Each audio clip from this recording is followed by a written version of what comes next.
Hello, everybody. Good morning and welcome to the United Stand. We're live. It's an early kickoff. It's a 10:45 a.m. kickoff for Manchester United against Aston Villa. The pitch has been inspected. I mean, we don't think about these sort of things, but that there was a pre-season tour a few years ago. It might have been the last time, actually, we were over in this part of the world. And I'm not talking about the Midlands where I am, but where Manchester United are. And it did get called off because of, I think it was in Thailand or something. I vaguely remember one a few years ago. Maybe there's an early question for everybody in the chat. There was a game that got called off for United in a pre-season tour at some point in the last 5 or 6 years. But this game is going ahead. Can I get a hallelujah for no McFred, says Rob. You can, because the breaking news is your eyes do not deceive you. Do not book yourself in at the opticians. That is a 34. It is not a 39. So it is Donny van der Beek in the midfield with Fred. And to be honest with you, the only change I would make would be Varane in for one of the centre backs. I think that's about the strongest team we can put out at the moment, which says positive things, but it also says negative things about signings because there is no new signing in that 11. That's very interesting, isn't it? There is no new summer signing in that team. And if you'd said that to me in the middle of May, I'd have got very frustrated. But where we are, things are a little bit different to May. We know that we have signed players that will be coming in, like Lisandro Martinez and Malacia and Eriksen. Maybe Malacia is not quite there to take Shaw out of the team yet. Maybe he is. We'll see.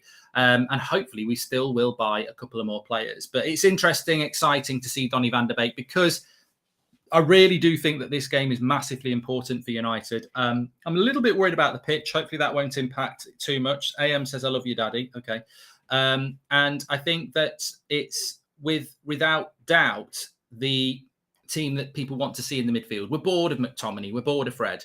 We're bored of McFred. But we don't mind Donny and McTominay. We probably prefer Donny and Fred. And we'd love to see Donny and De Jong. So it's progression. McTominay is injured, but I don't mind about that. I don't wish injury on anybody. But what I mean is that there was this thought against Palace that maybe it was tactical to take McTominay off and bring Donny on because McTominay was bad. Actually, he was taken off because he was injured. So Donny probably wouldn't have come on if McTominay hadn't got injured.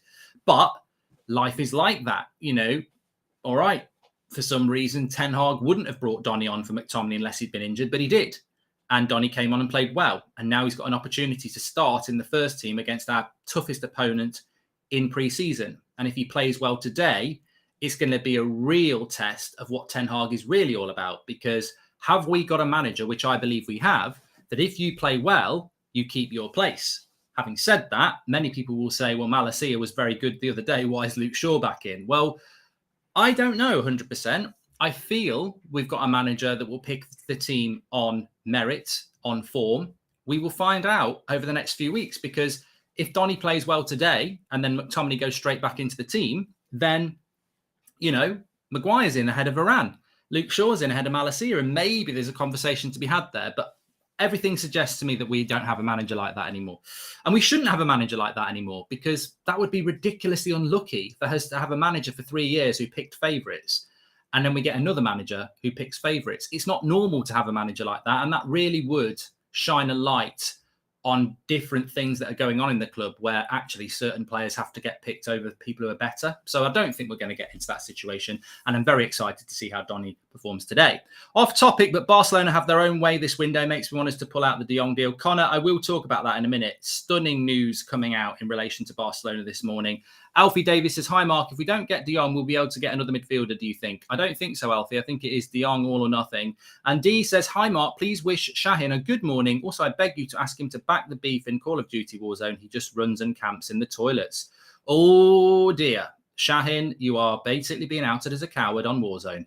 No one wants that. No one wants that. Not in front of 10,000, 11,000 people. Jack, thank you for being a member for 9 months. And Eric Ten Hag uses wash and go. He washed it and it went, says Philip. Well, thank you, Philip. Thanks for the super chat, because you've just alluded to the fact that we are sponsored by Wash and Go across our tour content. And you can get your bottle of Wash and Go. I've been in the shower about half an hour ago. I've used my Wash and Go, shampoo and conditioner in one, refreshed and ready to go for hopefully what's going to be a good stream. And you can get your bottle delivered to your door through the link in the description, or you can scan the QR code. Wash and Go, fantastic product, and you can get yours as well. We're sponsored by Wash and Go because you know what? It works. It works because Manchester United need to wash away all the dirt from last season and get into this season fresh. So thank you very much to Wash and Go. And we've got a little bit of a quiz coming for you in a few minutes' time from Wash and Go, which I think you'll enjoy as well. And the answer is not nanny, so you can stop with all that in the chat. Maxine, welcome. Thank you very much for being a member for 3 months. And Mark, did you see Kroenke said Jude Bellingham could join us next season? Says Zane. You've got no chance of signing Jude Bellingham, mate. I'm going to leave it there. You've got no. I don't think Man United have got any chance either. I'm not going to pretend that we do, but you've got absolutely no chance of signing Jude Bellingham. He'll go to a bigger club, a better club than Arsenal. Let's give you the Villa lineup then, because this is as exciting, and it's a very, very strong Villa team, which is exactly what we want. This, for me, I've been speaking about it for a long time. Like, I know Palace, I know Liverpool, I know Melbourne Victory. They're all pre-season games. It's exciting to see the team. This is 2 weeks. In 2 weeks, we play our first Premier League game, and so does Villa. Not exactly 2 weeks, but the weekend in 2 weeks. I think Villa play on the Saturday, we play on the Sunday. But they're 2 weeks out. 2 weeks is nothing as a professional footballer. You've got to be pretty much ready now. And it's not about 45 minutes for the youth or anything like that. This is about rhythm. This is about momentum. This is about fitness. This is about, I think this will be our toughest pre-season game. I know we've got Atletico Madrid next week and Rayo Vallecano next weekend as well, but they don't start their season for a week after us. So their fitness levels probably won't be the same. That'll be more of a technical test, I think, about ball possession. This is going to be a proper test. And I really hope Villa go for it properly, because I think we'll beat them. And I think this will be a really good bar of where we are.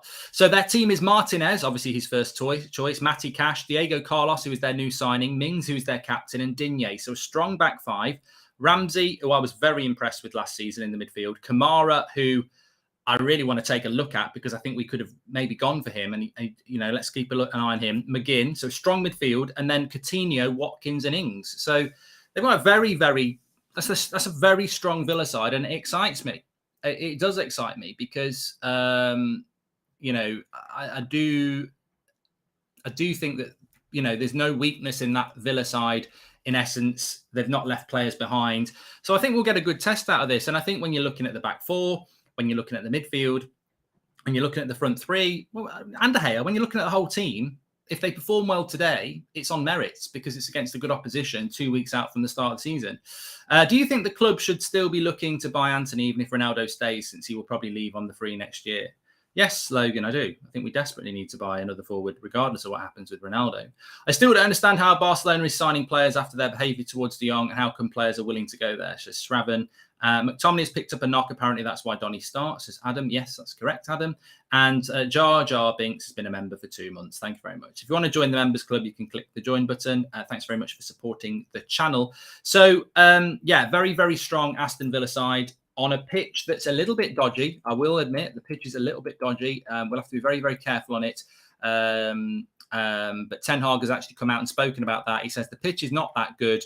Our football demands a good pitch, but we still have to deliver. Well, look, 99% of the time now in the Premier League, you're going to play on good pitches, but it's not a good pitch, and we'll have to adapt to it. He was also asked about whether he has asked if he's close to picking his favoured Man United 11.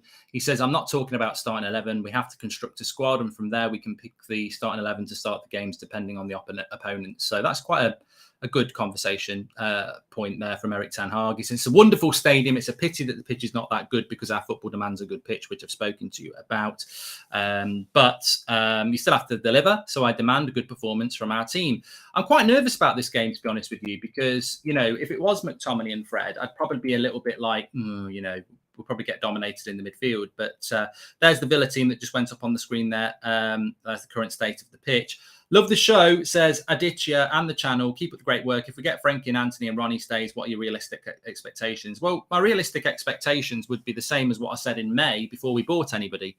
You've got to produce a summer transfer window of incomings and outgoings that provides you with a situation where the fans are confident that we can get top four and win the Europa League. And I think that is...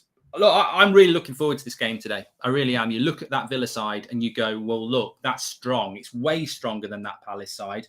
It's a strong team.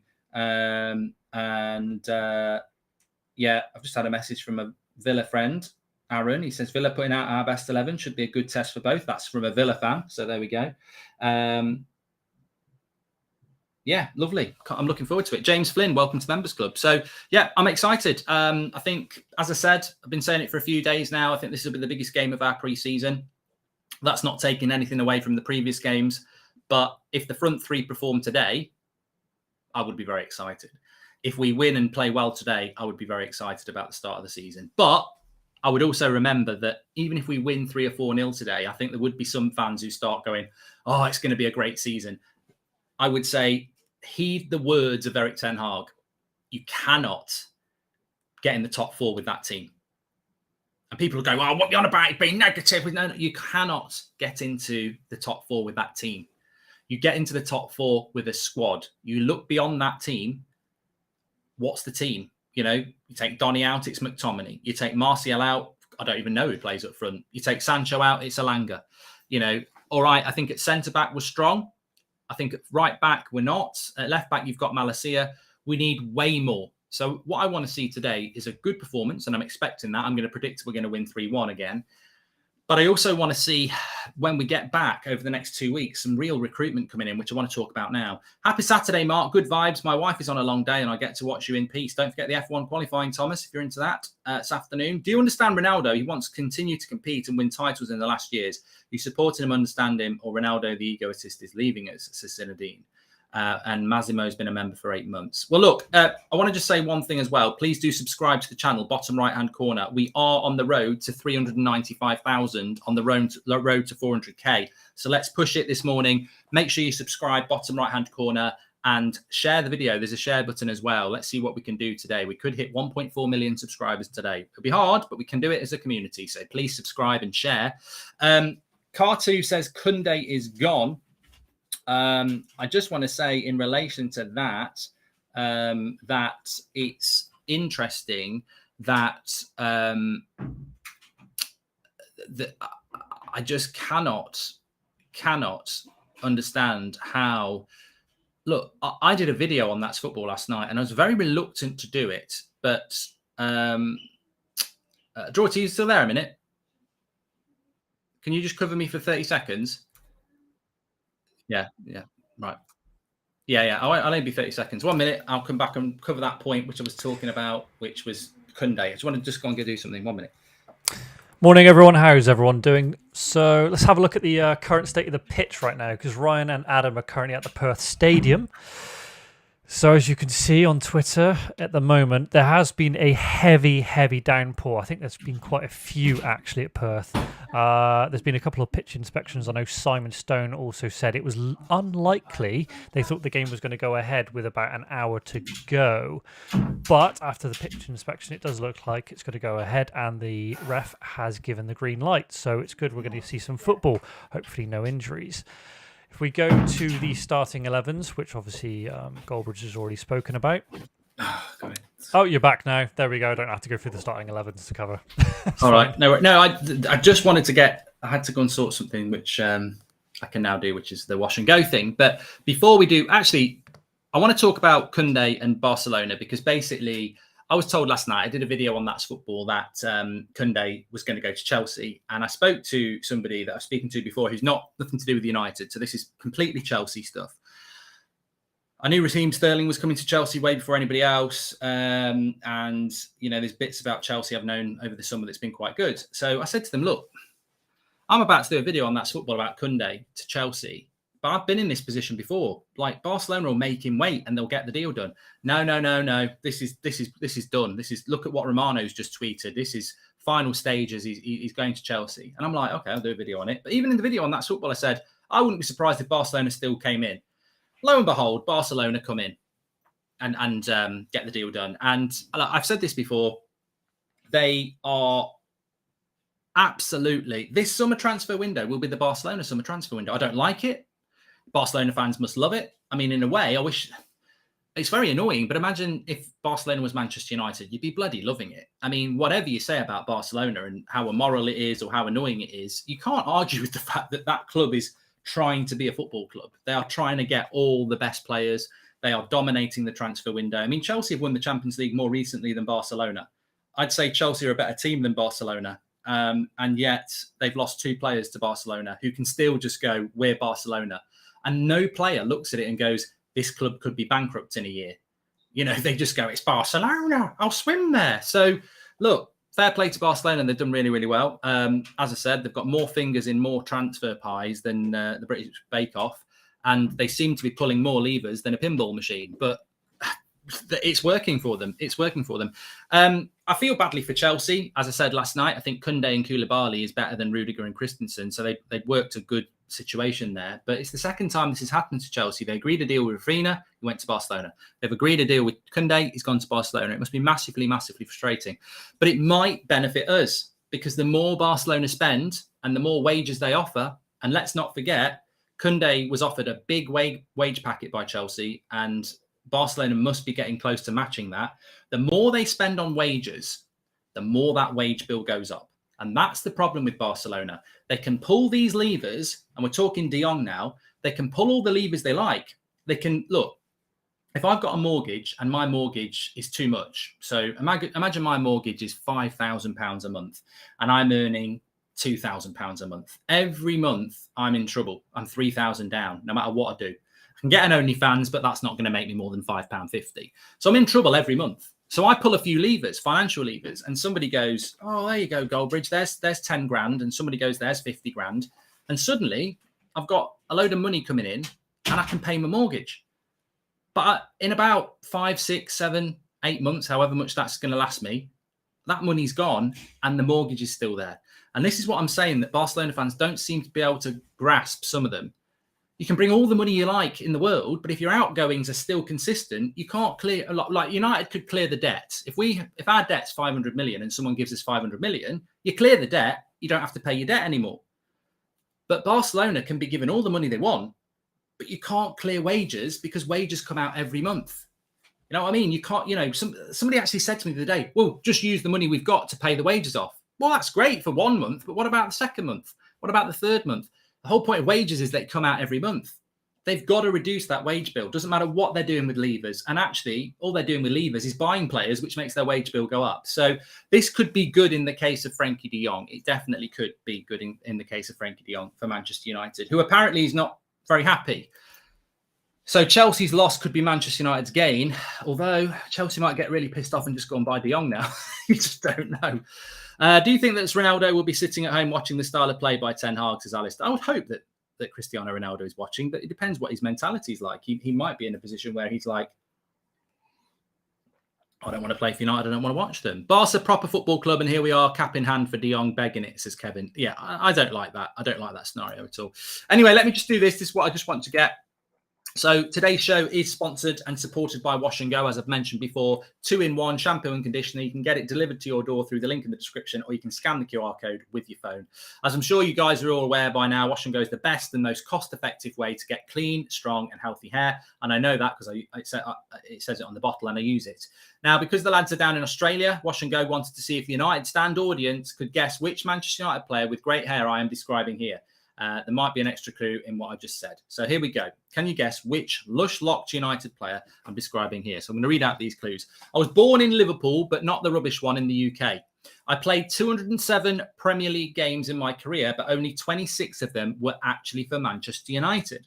I actually played twice for United, having started my career there in 1989, playing 3 games before going off to other clubs and then rejoining in 1999.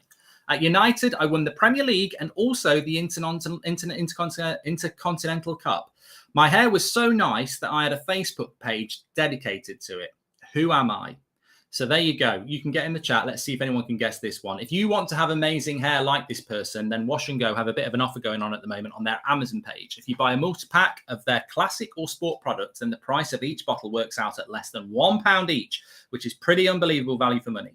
So make sure you hit the link in the description and pick yourself up a few bottles of Wash and Go today. I want to see in the chat if anyone's got this, because I might have struggled with this one a lot. Yeah, there's a few of you got it. Jack's got it. Dylan's got it. Juggalo's got it. Football Shorts has gone for Beckham. It was, of course, Mark Bosnich, Australian. I keep singing the Kalidou Koulibaly song to my 10-month son, and he loves it. My fiance, on the other hand, thinks I'm mad, says Nick Warren. I just need the lyrics, and I would sing it. Watching and listening to Ten Hag during a press conference is like watching Eric Cantona play football. Absolutely beautiful. Come on, United, says Wayne Finnegan. Thanks for the super chats, by the way. Barca, yeah, I've done that from Kevin. And hi, Mark. I just want to say, during the Crystal Palace game, no one is talking about the fact that people booing Maguire also cheered when he did something positive. Seen your videos, but only caught up now, says Dice. I mean, I just think the only thing to talk about in relation to Harry Maguire's booing is what the manager said, Eric Ten Hag. And what did he say? The only way to turn that booing around is by performing on the pitch. Whoever it is in the media who feeds this story to the journalists who fall into the trap of talking about it is, I mean, I think they just want Harry Maguire to be cheered no matter how he plays football. Maybe some people are booing him because they don't want him to be captain. Maybe some people are booing him because they think he's a big waste of money. Maybe some people are booing him because they think he's crap. But I don't think they're booing him just because they've randomly picked him. I don't think they should be booing him. I haven't even bothered sending the email out saying boo him this time. But, you know, I don't think they should. And I'm sure he won't be. And actually, I think in the first game against Old Trafford, he'll be cheered because that's just how the human mind works. Someone gets booed, everyone feels sorry for them and they cheer them and they forget what actually they might have been booed about. All he's got to do is perform, as Ten Hag says. Morning, Mark. I love the show and all that you do. Looking forward to this match, but I'm excited about getting the season going. I think the season starts today, PJ. I really do feel that the season starts today because I think that what we've got here is a really, really, really good test against a good Villa side. That's Villa's strongest side, 2 weeks out. There's no need to get beat. It's not a good look to put your strongest team out and get beat by United well. It's a very good look for your confidence to have a very competitive game and get a good result. So, look, if we beat Villa 4-0, I don't want to hear, oh, yeah, we weren't really trying. Bollocks. And if we get beat, we can't just go, oh, well, it's only pre-season. This is a proper test, whether we like it or not. And that's exactly what I want to see in pre-season. Kalidou Koulibaly, Pakistan and Mani, Kane, somebody Ansani. We all know you started the booing, Prime Minister Mark, says AM. Elmo, thank you very much for the super sticker. Here at Optus Stadium, Mark, loving the atmosphere. Can't wait to see our first team live, says UCat. Enjoy it. Hi, Mark. Do you think Rodney and Grandad could do a better job in midfield than McFred? Hey, look, they're not playing today. We don't need to talk about it. I think, you know, going on and on about it, in fairness, I would agree with people that, you know, all we want is for them not to play. McFred, they're not playing. So, you know, we get what we want. Let's see. And I think it's a really interesting point as well. How does Donny and Fred operate? Because you know what? All good things come to those who wait. Because I had people tagging me into stuff a couple of weeks ago when Ten Hag had said that Donny's best position is a number 10. The interview actually was, he can play deeper, but I think his best position is a 10. To which I was getting tagged into people going, and Nobed Goldbridge said he can't play he can play in the midfield. He's not a number 10, said Goldbridge. And then, yeah, here we are. He's not playing as a number 10 today. He didn't play as a number 10 the other day. And what did Ten Hag say? He can play deeper, but I like him as a 10. I think people see a comment and they're like, they should be a kettle because they boil instantly. My kettle takes 2 minutes to, well, it's a very good kettle. It takes about 45 seconds, but these people can boil in a second. They read something, they don't read it all. They're straight typing away. I mean, I don't see Donny van der Beek getting into that team as a number 10 this season. I don't think any United fan sees him getting in the team as a number 10. I think his best opportunity is in a position he's playing now. Hi, Mark. Do you think I've done that one? And hi, Mark. Love your content. Would love to know, besides Ronaldo, who is a striker that you truly fancy? Says you're gay. You're gay. Is that how you say George? Let me know if you're Spanish or Portuguese. Look, I said it last night. I do think that Scamacca is a really interesting signing for United. But we're not doing it. He's going to go to West Ham. So. Look, Ronaldo, if Ronaldo goes, Jorge it is, Jorge. If Ronaldo goes, then who do you replace him with? Like, I actually think Scamacca would have been a decent signing. Philip Coutinho will be dangerous today. United got to keep him quiet. And morning, Mark, you're a top guy and I love your stream, says Dylan. I also think very important to say this about Donny van der Beek as well, is that the the midfield two that we've got today, because the defensive line should be very high, you know, you play more expansively anyway. I mean, Donny was in the penalty box to assist Rashford for that goal. He wasn't playing as the 10. So you do get forward. Mark, do you watch Tifo's sensible transfers for each team on their YouTube channel? If so, what do you think about it? I don't watch it, Jag. I don't mind it, but I also don't look. Nothing to do with that. I mean, in general, people, you know, you get these stat people and everything like that. And with all due respect, I don't think they look like they've ever played the game in their life, which is absolutely fine. Wenger doesn't look like he's played the game, but I don't actually think that football is that difficult. You know, I've spoken to a lot of coaches. I've played a lot of football, and I think people think that everybody's Pep Guardiola. And look, maybe Ten Hag is very, very technical. You do have to look at it, but football's not that difficult. Like, you can simplify it very, very easy, and it actually is quite simple. A lot of footballers aren't that intelligent as well. They're just not, but they are very talented. So the manager is there to imprint their style of play on their players and get that across. People like Sam Allardyce used to turn up on the training ground probably the day before the game, and it was all about man management and motivation and, you know, we're going to war and all this sort of stuff. Pep Guardiola probably spends hours and hours every day analysing patterns and how he wants to play with a false centre-back and a goalkeeper on the halfway line. You know, ridiculous levels of intricacy. But when I look at Manchester United and I look at Erik Ten Hag, we've just had a very basic way of playing football. Probably the most basic way you can play. The way Solskjaer had United set up is how teams play in the pub leagues and in the lower leagues. And even that's offensive to teams in the lower leagues these days. Solskjaer basically wanted us to soak up possession, hit teams on the break, moments football. And that's what he did. It was counter-attack football, which is, this is what Mourinho used to do. Like, Barcelona were a very good side, and he would just counter-attack them. He'd say, you have the ball, you do all the work, and we'll hit you on the break. Get a set piece or something like that. We've now got a manager that wants to be Pep. He wants to be Klopp. He wants to control the game. He wants to have 70% possession at least. He wants to have double the amount of passes. He wants to have double the amount of shots on goal. And he wants to completely dominate the game high up the pitch. And that's a very challenging thing for our players to get used to doing. But actually, it's quite a simple thing. You see it. You can see it. It's so easy. I've never known. I mean, maybe it's the same with Pep and Klopp, but we've never had them as Man United manager. But, you know, the stats board we put up on the screen, it's never been so relevant. It was irrelevant with Solskjaer. No shots at half time, less than 50% possession. You know, it was an embarrassment. But with Ten Hag, it's almost like a game of, it's like a quiz game on the TV. You know, you can see that possession stat going up to 70%. Ping, 70%. That's where we need to be. It's, and he does use those things. Like, he does look at that and go, why have we only got 65% possession instead of 70%? Why is our passing accuracy down below 85% when it should be below 90%? Why have they had the same amount of shots as us? You know, these are things that he does look at, and that's why we will look at them. What are your thoughts on Mike? Looks like a decent player. AM, that's terrible. Absolutely terrible. Rubbish. Hope Garner starts second half, says Darren. And Vivek, welcome to Members Club. Thank you very much.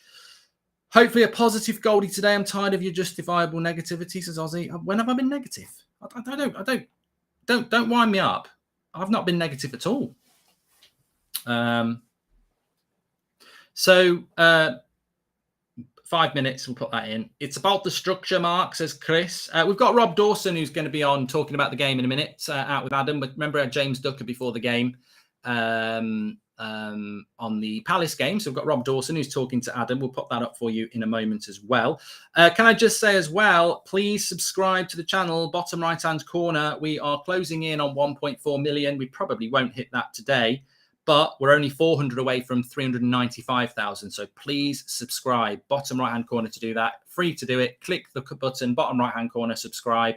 We're live every night at 8 o'clock, every morning at 10 o'clock. All the watch-alongs, previews, transfer news, reaction, everything. Live, community, get involved with the United Stand, bottom right hand corner to do that. And also, if you have subscribed, please share the button on your Twitter and your Facebook and everything, and let's get some newbies in. Thank you very much for supporting the channel as ever. Great community. Today, we're going to see where we're at, says Sean. Exactly. I'm excited. I think we're going to see why we need Ronaldo to stay or we need a striker. Can't rely on wingers for goals, says Sean Turner. Mark, any transfer news, says Mikael Roach. Only that Koundé now might be going to Barcelona, which is just Barcelona dominating the transfer window again. Apart from that, nothing really. But you know what? I think Sean makes a good point. I think that we have to be really, really careful in this game, because what might happen is we might not play as well as we did on Tuesday, and people will say, oh, it's because of this, it's because of that. It's actually because Palace were shit on Tuesday. Their team, I don't know whether anybody was watching the morning after. Palace played us in Australia, and then they played a game against Gillingham in the UK on the same day. And the team that played against Gillingham was arguably stronger than the team that played against us, because Eze and Will Hughes and Zaha and the centre-back, who I can't pronounce his name, is it Guehi, and a few other players, they're not on the tour. So that Palace team was half its team. And in fairness, I think most of their best players weren't even on the tour. This is a strong Villa team, so it's a harder game. It's a harder game. Somla says, loving the channel, Villa A, our local team. And if Anthony comes in, do you think he will get straight into the starting lineup, says James?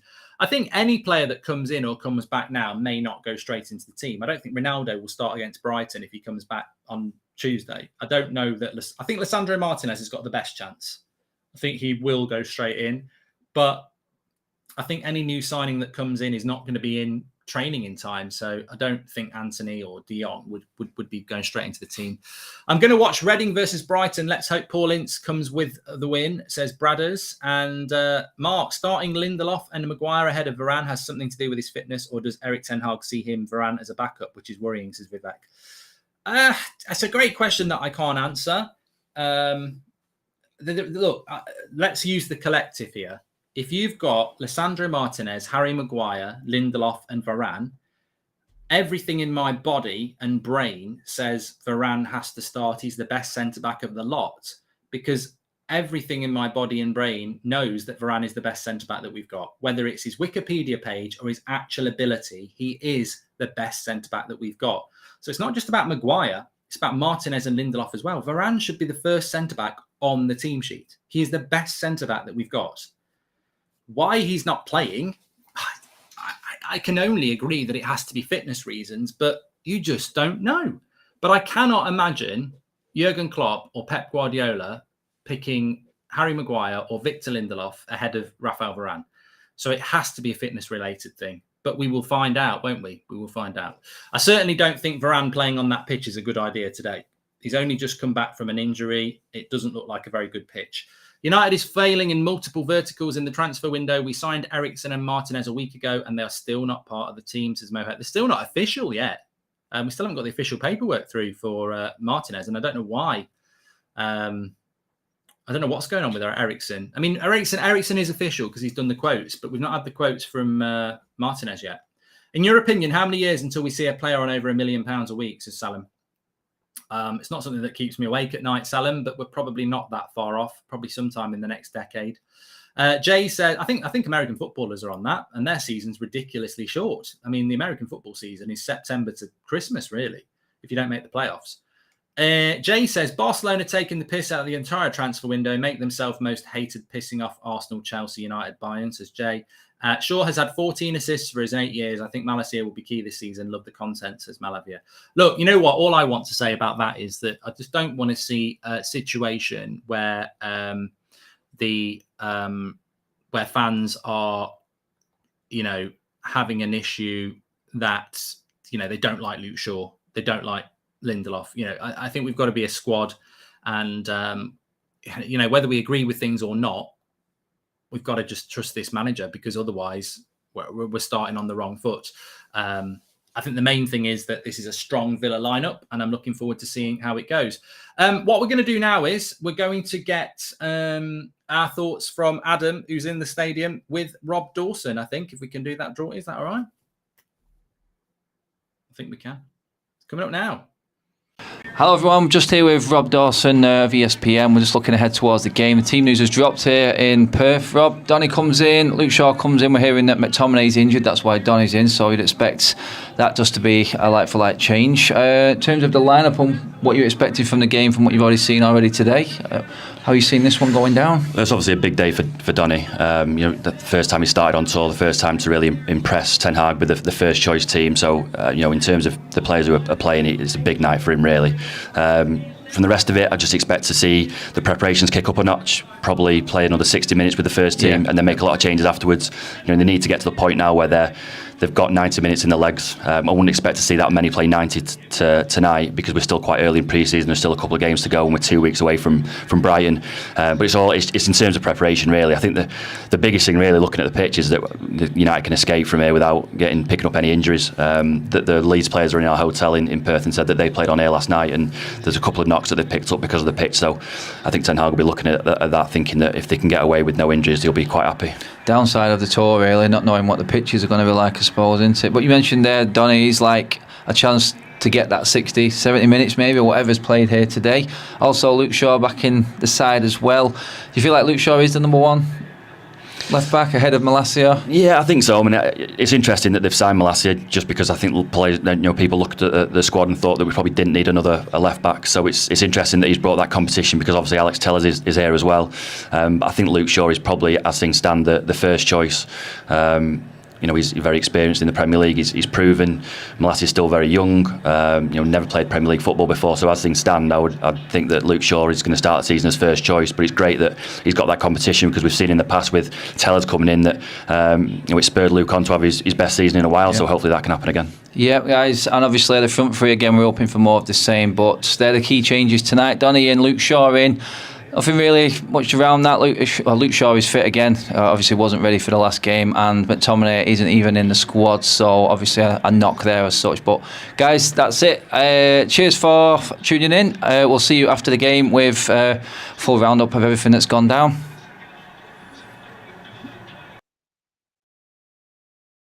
Fantastic little interview from Adam there. Nice to see Rob Dawson on the show. We've had James Ducker on. It's nice. It's good quality. It's out there in the grounds. We're loving it. We're loving it like that.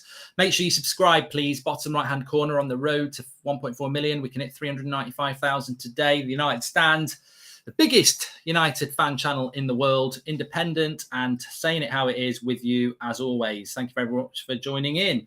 Don't forget, we're sponsored by Wash and Go as well. Wash and Go, 2-in-1, shampoo and conditioner. I use it every day. You can use it too. Links in the description.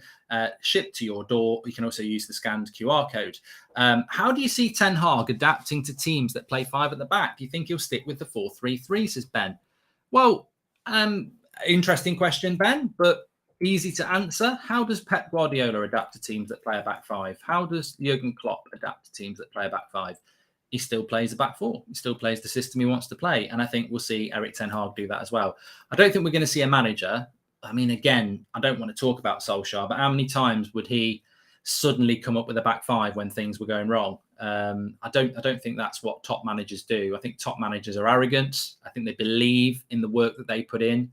And Sir Alex Ferguson used to be like this a lot. Yeah, I mean, to be fair, in Europe away, he would adapt. But predominantly across Sir Alex Ferguson's whole career as Man United manager, his attitude was, we're better than them.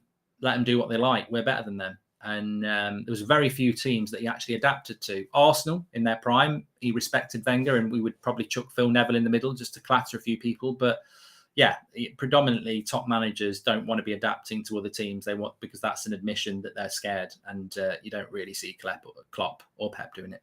Everyone, look out for Kim, future best centre-back, says in. Okay, thank you very much. I have heard of this centre back before. Is it Kim Man J or something like that? Chelsea bottled Kunde, says Abdullah, and Klep again. I always call him Klep. I might just start calling him Klep, because McFred is a very negative word, and Klep would be a very positive word. The combination of the two best midfielders in the world. Interesting. Oh my God. I can't believe what I've just seen on Twitter. I'm going to have to message Draughty about this. Let me just do this. You'll get it.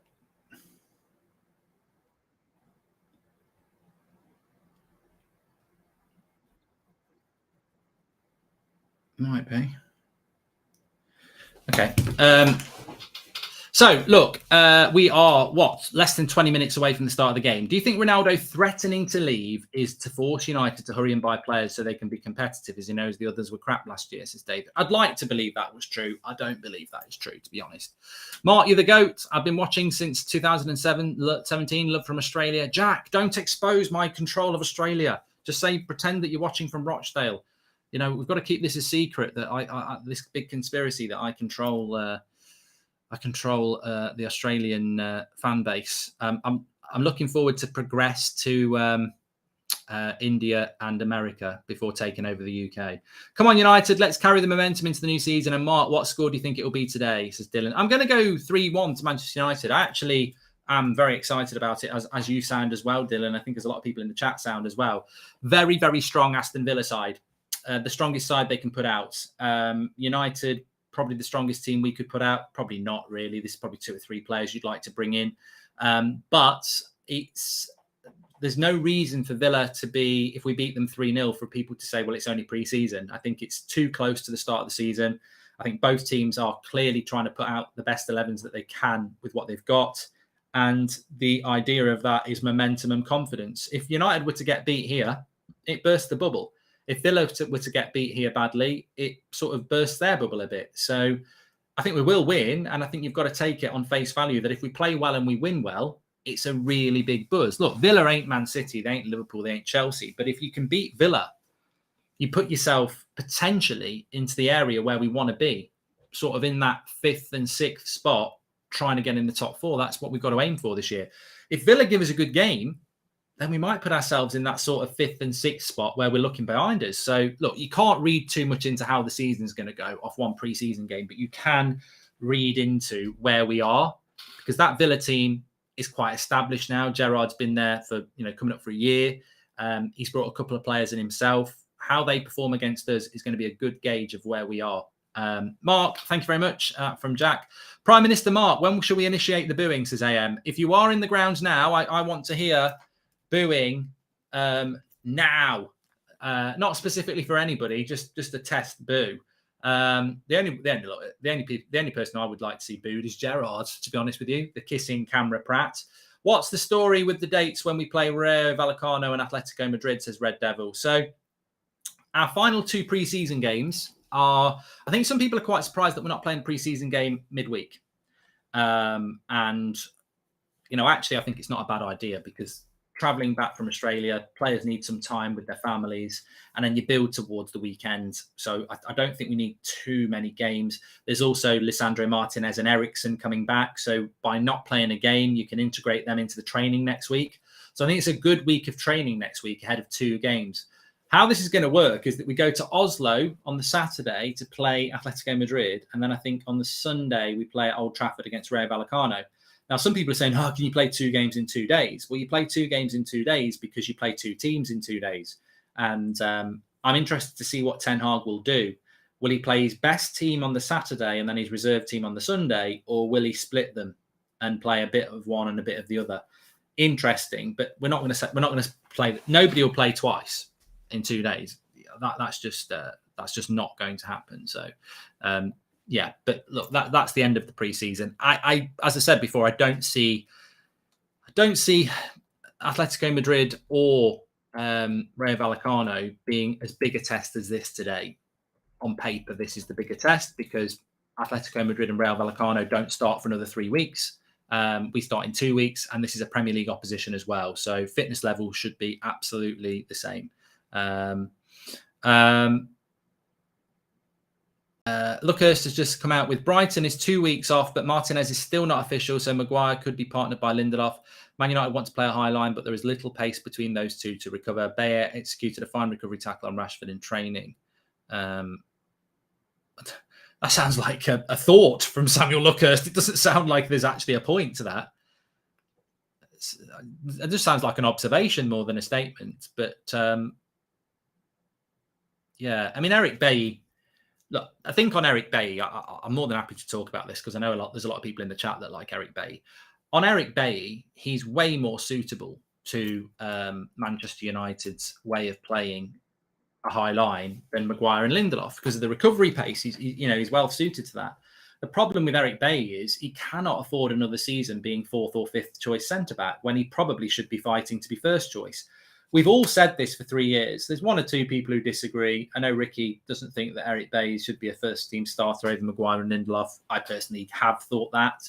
But where I am now is that he needs to be sold. He can't afford to be kept. And unfortunately for Bailly, he was put on the transfer list before pre-season even started. So it would be a big climb down for Eric Ten Hag to say, let's keep Eric Bailly, because that would be 4 centre-backs. And why has he bought Lisandro Martinez? So Lisandro Martinez replaces Eric Bailly, basically. That's why Eric Bailly won't get any game time, serious game time, because his 4 choice centre-backs are Maguire, Lindelof, Lisandro Martinez and Varane, which puts Bailly out. I don't necessarily agree with that, but that is why. We are not going to keep 5 centre-backs who are first choice. So, yeah. Please subscribe. Bottom right-hand corner. We're about 10 minutes away, just over 10 minutes away from the start of this game. Looking forward to it. Very strong Aston Villa side. They've got Martinez in goal, Cash, Carlos, Mings, Digne, Ramsey, McGinn, Kamara, their new signing. Interested to watch him. Coutinho, Ings and Watkins. Facing Man United's David De Gea, Delo, Magaluf, Shaw, not McFred, it's Donny and Fred, Bruno, and then that front 3 of Sancho, Rashford and Martial. So, look, it should be a test. What are we looking for from this game? Well, we're looking for the things that Eric Ten Hag is looking for. We're looking for possession of around 70%, which is going to be very interesting to see if we can achieve that against a good Premier League side that is looking to make strides this season. Remember, Villa with Gerrard were a good side that fell away because they just couldn't really, when Gerrard came in, make strides to get into the top 8. He'll also want us to have a lot more shots, over 10 shots, and he'll want us to have way more shots than Villa. And he'll want us to have a pass success rate of over 90%. And he'll want our passes to be well over, maybe even double what Villa do. That's going to be really hard to achieve. I think against Palace or Melbourne Victory, you can do that. I'm not sure whether we can do this against Villa. So we'll keep an eye on the stats as the game goes on, because achieving 70% possession against the Villa side like that would be very, very encouraging. But that is what he wants. That's what he consistently wants to do. This is what teams like Man City can do to Villa, and that's what he aims to do. Thank you for joining the Members Club, Zachary. You're a legend. Thank you very much.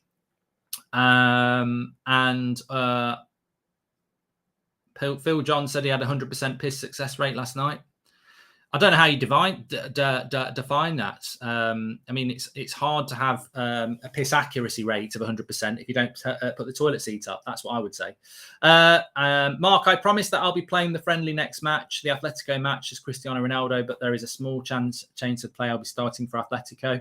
How about this then, says Sean Turner. I think we will lose today. I don't trust these players at all. Eric Ten Hag isn't a magician. Plain and simple, these players aren't good enough. Very, very interesting from Sean.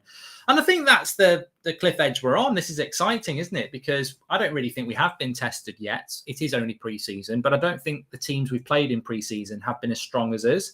I think we've had a better team in every game. I think we've had better fitness levels in every game. And Liverpool fans might moan, but no, we had a better team than you. Like, you played 3 teams that were never your strongest over 90 minutes. And we played a team in the first half and in the second half that was stronger than yours virtually for the whole game. So Palace only had half their team. Melbourne Victory, an Australian team. So this is the first test we've got. So, look, I think we'll win. One thing I said it in the preview, I think our fitness levels are better than Villa. And I think that's because Ten Hag has worked as relentlessly hard. I don't think many teams will be as fit as we are at the moment. So I expect that to come through as well. You can't do anything about fitness levels in pre-season. They are where they are, and each club sets their own targets to be ready for the opening day and the opening games of the season. So I think we'll have a better fitness level, which should get the possession rate up. I think we'll win, but I'll take it on board that if we were to lose or not play well, it would absolutely, I guarantee you, Glazers out would be trending this afternoon, because it'd be, we need to sign players. I think I said this the other night, didn't I? I said it on the Thursday night show. The demand for players from this fan base has fell off because we're playing well in pre-season. It shouldn't have fell off. The demand for players should still be there. Like, it's just fell off completely because people are like, loving Martial up front. Yeah, but Where's the squad? Where's the players? We need the players. Whether we win 4-0 or we lose 4-0, to me, it doesn't matter either way. We need to get some bloody players in. Member Red Devils, thank you for joining. Also, welcome to Adam and to Wes. Thanks for joining the Members Club. Thank you very much for that. Please subscribe, bottom right-hand corner. It's free to do. Hi, Mark. How to withstand McFred and Lindelof-Maguire pair this season again, says Harish. Look, let's talk about Maguire and Lindelof for a moment. A lot of people are waking up to the fact that what we've been talking about for months now is that Erik ten Hag will play a high line.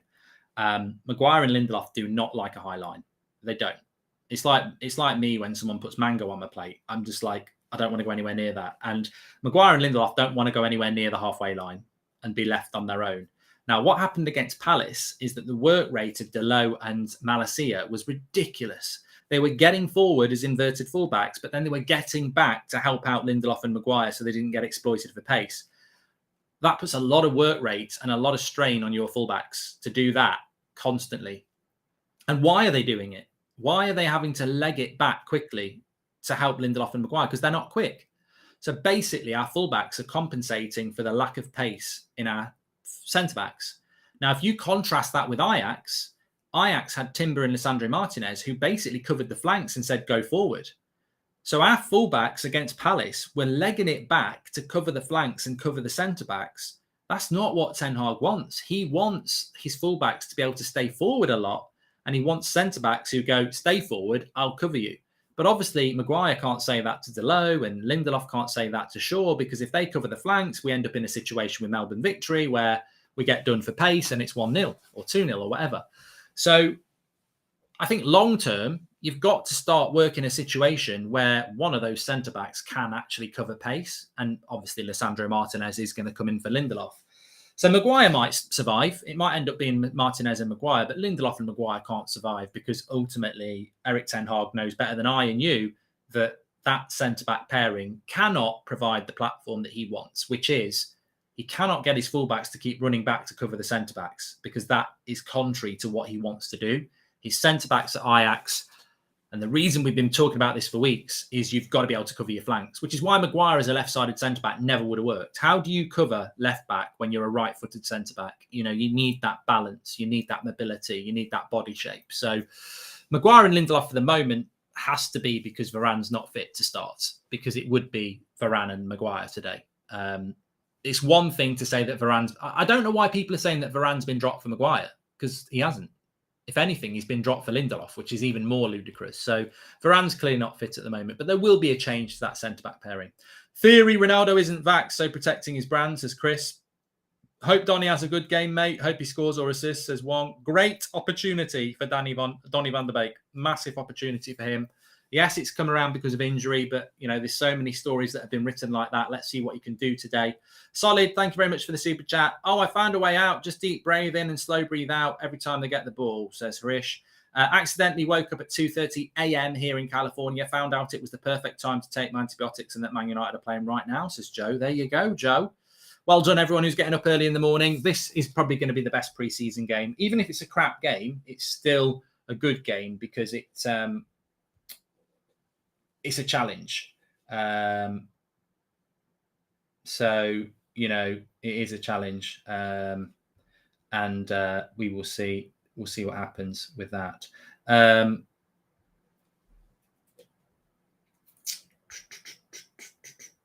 What did I just want to do? Something I went to my phone for. I know.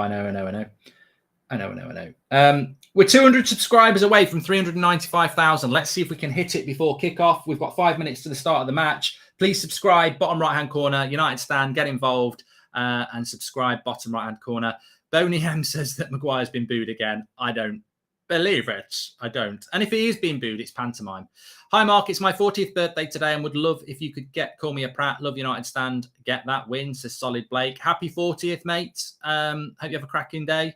Hopefully United will provide you with that win as well. Remember, United's first game of the season is 2 weeks tomorrow, Brighton at home. And that's what we're working for today. Mark, it's your fault. Maguire's being booed again. I know it is. Because when I say I don't agree with booing, which is what I've been saying on this channel for years, what I'm actually saying with my eyes is please boo. You know, when I say please don't boo our players. My eyes are saying something completely different, aren't they? Yeah. They're also saying something to you now. Subscribe, bottom right-hand corner. Anyway, look, we're really getting close to the match start now. I'm excited about this game. Hope you are as well. Lots to watch. The great thing about this preseason is, and in contrast to the previous Pratt we had in charge, is that you can actually... Why? Every time I go on Twitter, all I can see is McTominay doing that round the world and knocking the... Why did he do it? Don't use your hand. Like, just let it not work. Oh, God. It's bleaching my eyes. I can't see it anymore. Okay, let's get ready to rumble. How are we all doing? Hope you're all ready for this. I'm on the wrong bloody Twitter page there. I want to be on my page. On the United Stand. I'm on a burner.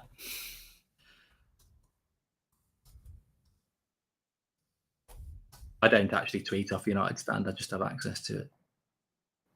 Apparently, actually, United Stand have just tweeted that out. Some boos as Harry Maguire's name is called out in the stadium, but more cheers, though. Not as bad as the last game. Well, that's good to hear.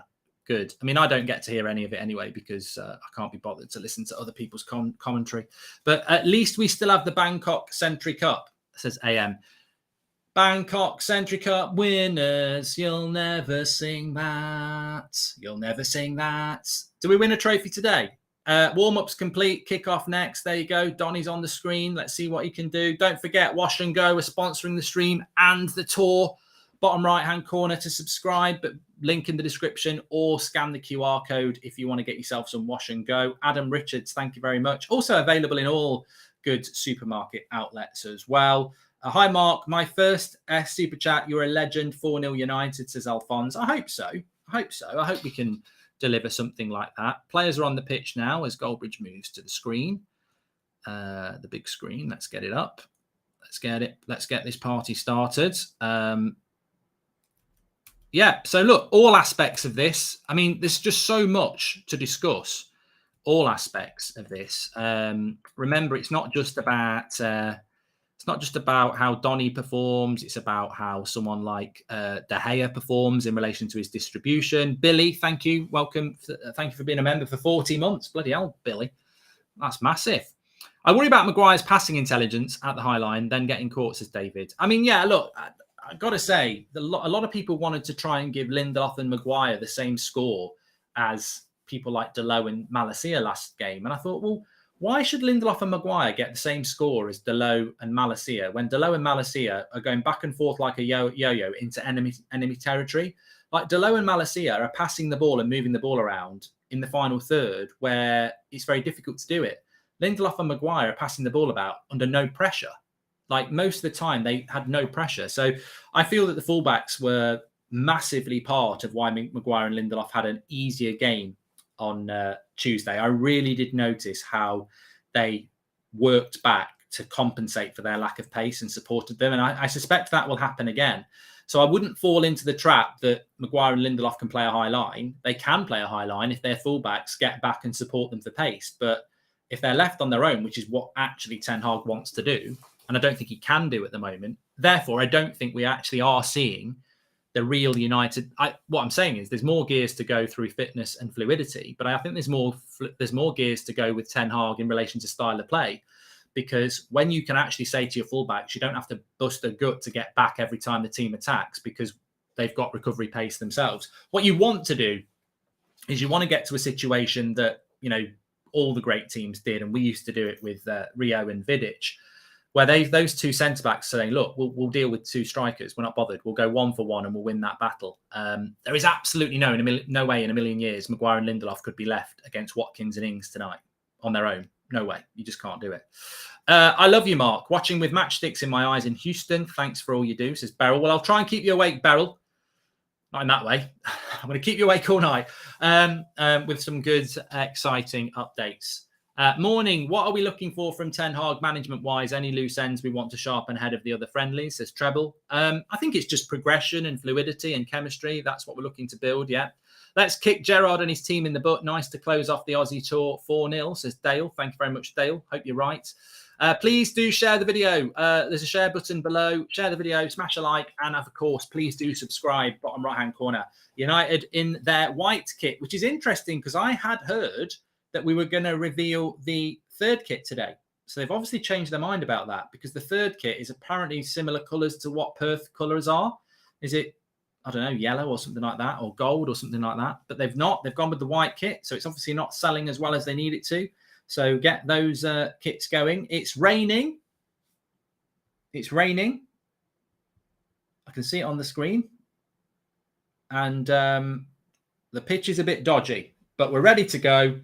I'm glad it's not been called off. Let's hope we can avoid any injuries, but we need to play this game because we need to see a good game. Please do subscribe, by the way. Bottom right-hand corner, we've not quite hit 395,000. Bottom right-hand corner to subscribe. Get involved with the United Stand, live every night at 8 o'clock. Live for every bit of transfer news that hits, match reactions and all that lot. So get involved there. Why does Maguire have the look of someone who's eternally constipated, says Anurag? I don't know. I don't want to get involved in the Maguire thing. Let's just see how he performs. It's going to be a sloppy match, says Kevin. It's pissing down. Dawid says, Donny, man of the match performance incoming.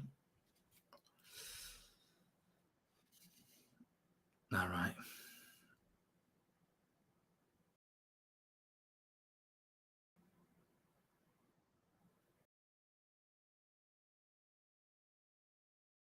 Oh, yeah, you should do, yeah, because it's yours, isn't it?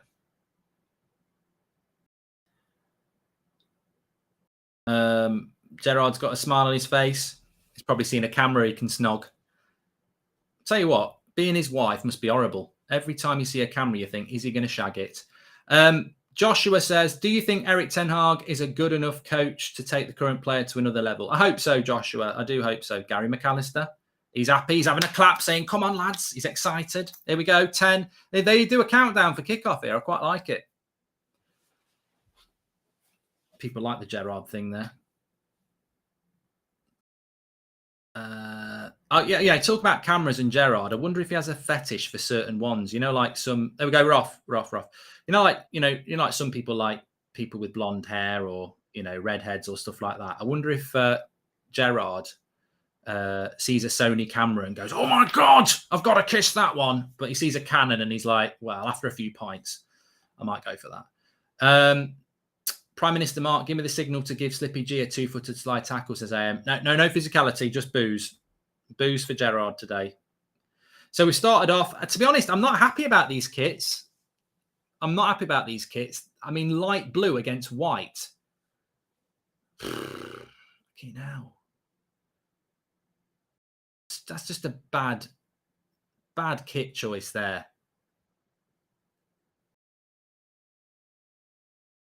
It's terrible kit choices. I'm sorry. I'm fuming.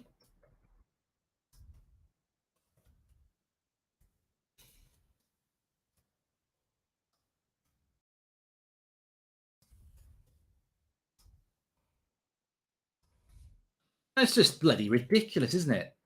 I mean, we'll get by, but it doesn't make it easy on the eye. It doesn't. Mark, thoughts on Millwall, says Tommy. I don't really think about Millwall, to be honest, Tommy. I presume you're in the Championship. It doesn't look as bad close up for the players. Yeah, but you shouldn't have to be like it's not as bad. It should just be a contrast. Like one team should be... We should be playing in red. Well, why are they not playing in the home kit? Like, why are Villa not playing in their home kit? That would be the contrast that you need. Good interception by Fred. Good start to the game, though. Competitive. That's what you want to see. That pitch is terrible, lads. Ladies and gentlemen, that pitch is terrible.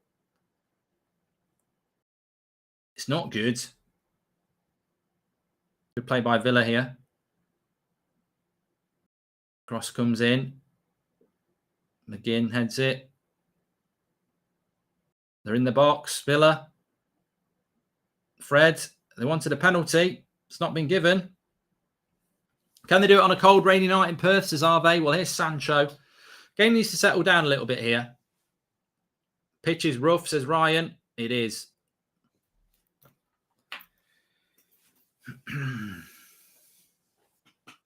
pissing down with rain as well, says the low key.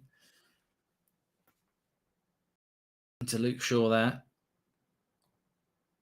Villa revealed their away kit yesterday, thinking United would be playing in red today, says Lord. Well, I don't think United were meant to be playing in this kit. Lackey, thanks for joining the members club. So, yeah, I don't think United were meant to play in this white kit.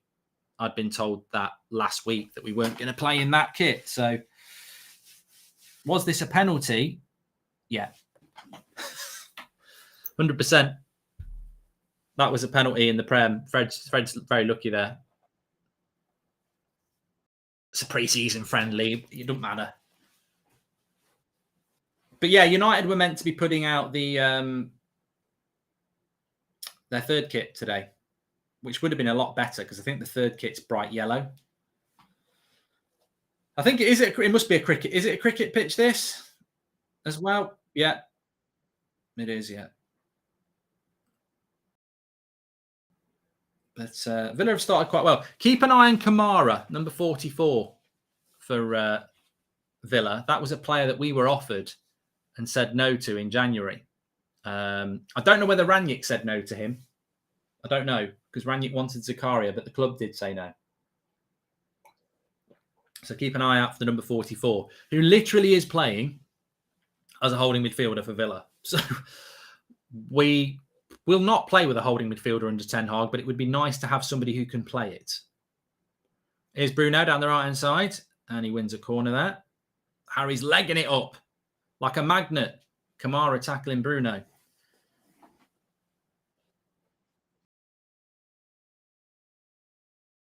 Yeah, our first stat update will be after 10 minutes so that we give it a bit of time for the the game to sort of, there's no point in putting possession stats up after 4 minutes.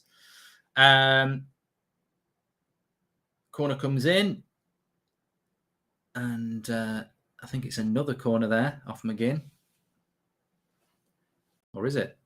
Yeah, it is, yeah. Sancho on the back post. Yeah, off McGinn.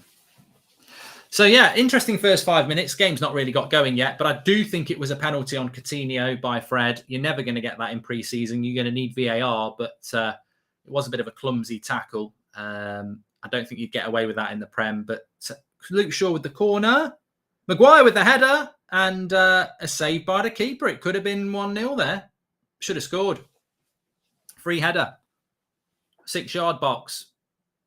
Good cross by Luke Shaw. Yeah, he should score that. He's got up and won it, but put it in the corner, Harry. AFL ground, rarely rains, so designed to hold water, says Chris Naylor. Keeper's caught that one. AFL pitch, not cricket. Game was played here last night and plenty of rain. Much love from down under, says Peter. Okay, so that's probably why it's churned up a little bit. I mean, look, we can't be too fanciful about the pitch. I mean, these players are spoiled. A lot of the football I've watched when I was younger, this sort of pitch would be considered a good pitch, and players weren't going down with injuries and muscle strains. So yes, the game's a lot quicker, but I don't. It's not like they're playing on ice. They should be fine.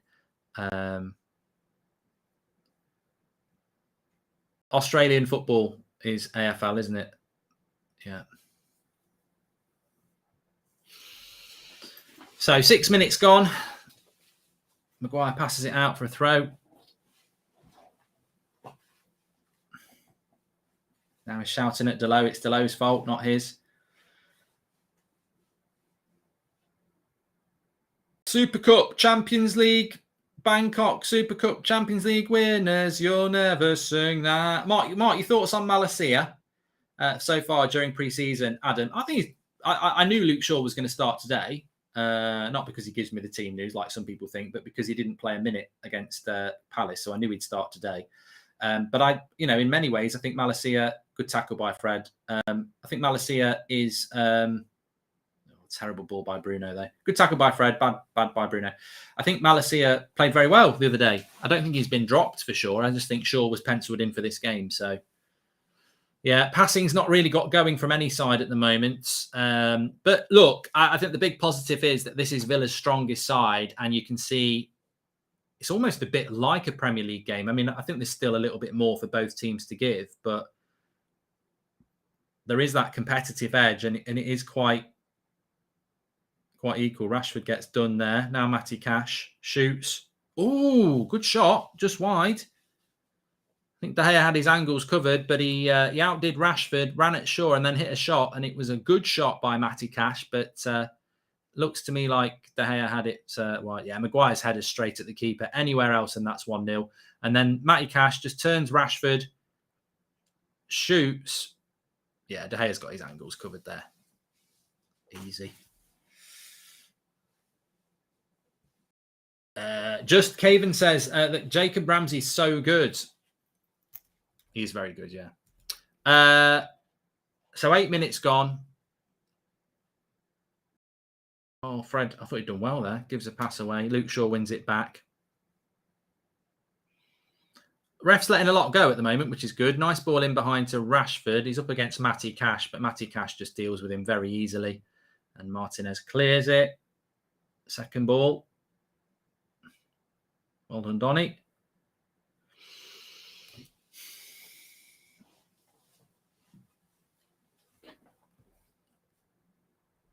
It's not even 11 o'clock in the UK. Mark, I'm optimistic with Ten Hag at the wheel, but it goes away once I see Maguire in the lineup, says Brian. Early days, Brian. Early days. We're only 50 subscribers away from 395,000. Please do subscribe. Bottom right-hand corner. Get involved with the United Stand. It's free to do it. See if we can get it in 395,000. Buddy, a member of ABBA on the bench behind Gerard there. Gerard, sit down and stop hunting for cameras. He spotted a Sony. Good interception there by Bruno. This is a good opportunity. It's Sancho. Goes himself. Good shot. Martinez. Oh, Martial was there as well for the tap-in. I thought it was a Villa defender on his own. It was a good run by Sancho. Gets the shot off, and Martinez does well. Sancho again showing this pre-season form and comfortable confidence in his game.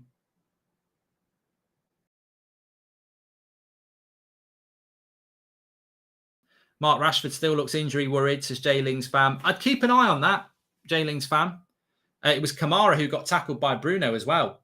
Good interception by Bruno there. Let's watch this Sancho shot.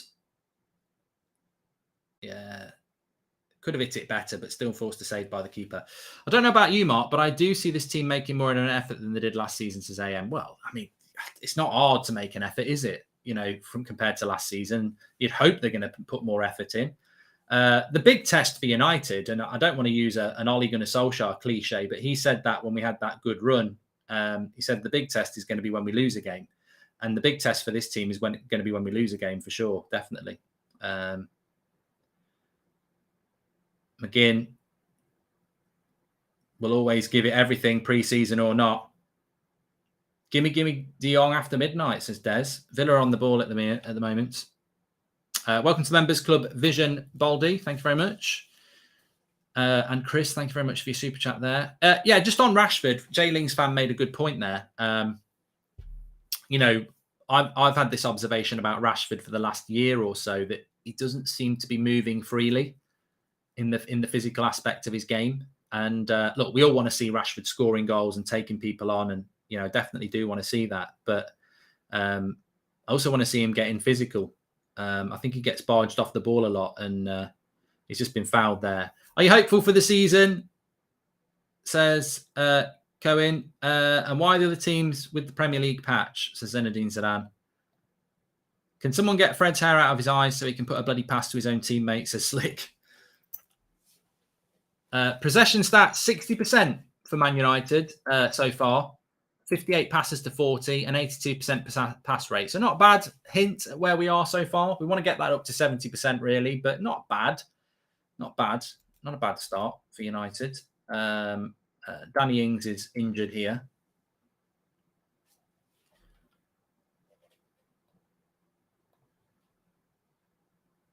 Tom, hi, Pratt. Love the coverage every day. Pitch out there looks very slippy tonight. Didn't look like De Gea liked it with the first Villa shot. No, it's from Tom Cruise, that. Shaw looking real solid, getting up and down well, says Daniel Luciano. And bold prediction, this will be Rashi's last season at United. He just isn't good enough for me. Alanga is better, says Sean Turner. Yeah, look, Luke Shaw played well in the last game, and people didn't want to give him any credit. I think he started this game quite well. It's not fashionable to like Luke Shaw, but sometimes you've just got to use your eyes and be fair. And I think that Luke Shaw and Malacia were looking good in the left back position. You need 2 good left backs. Unfortunately, didn't quite work with Tellez. Bruno with the cross. Martial's got it, has he? No.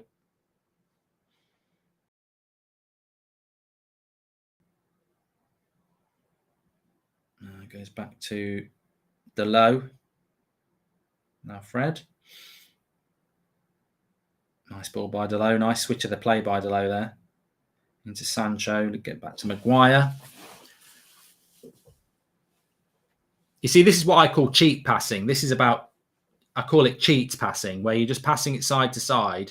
You're getting your pass succession rate up and your passes up, but you're not going anywhere. Good start from Luke Shaw, says the Big P. And Ten Hag don't like that.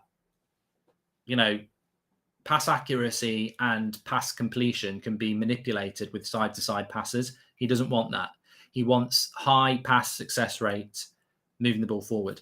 The biggest German sports outlet just wrote in Barcelona sell Depay. They can register players without having to sell Frankie, says LVK.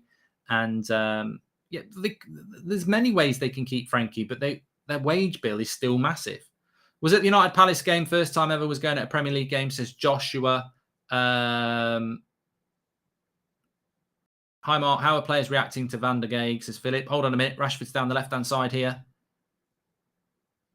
He's held on for it too long, and then a bad cross. But it still comes to Fred, who has to go backwards. Luke Shaw into Bruno. Good build-up play here. Stick with it. Luke Shaw. Bruno. Needs some help. Goes all the way back to Lindelof. Was it the Matt Palace game, says Joshua? Going to Premier League game after sitting in my room at 3 a.m. watching you and United game and out, says Joshua. Nice, thanks, pal. And there we go as well. We've all caught up with that. So that's gone out for a throw-in.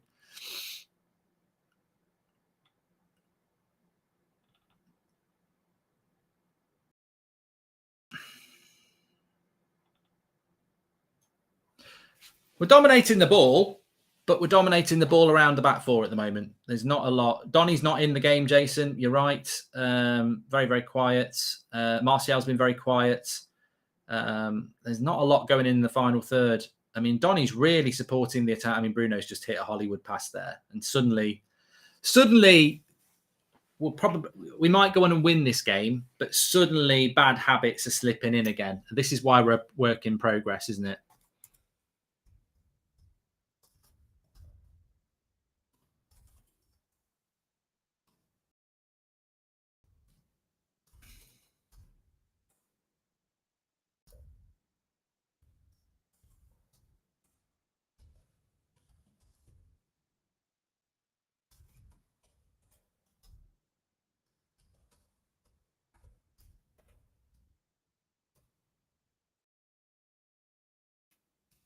A tweet out about it there. It sort of summarizes it, doesn't it? This is why we are a work in progress. There's a lot of passing going on around the back 4, which is what we used to see. Martial's in the graveyard shift, and Bruno's trying a few Hollywood passes. So, it's not all going to change overnight. Luke Shaw doing well, but does he seem to carry a bit of extra weight at the minute? He's always like that, Carl. I don't think that's anything new.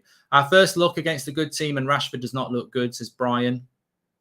Well, Villa are well organised. Yeah, definitely. Here it comes to Rashford on the left. It's a good test. I'm actually enjoying it because it's not easy. Here's Martial, first little touch. Lays it off. Bruno. Oh, that was good play. There was offside. There was an offside anyway.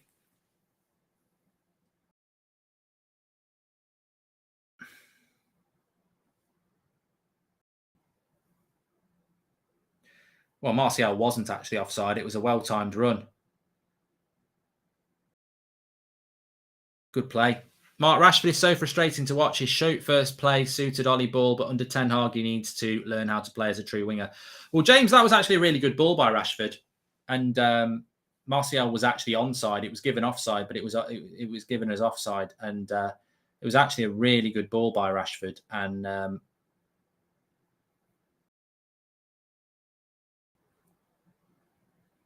Hold on, Villa on the attack here. And it was a nice layoff by Martial.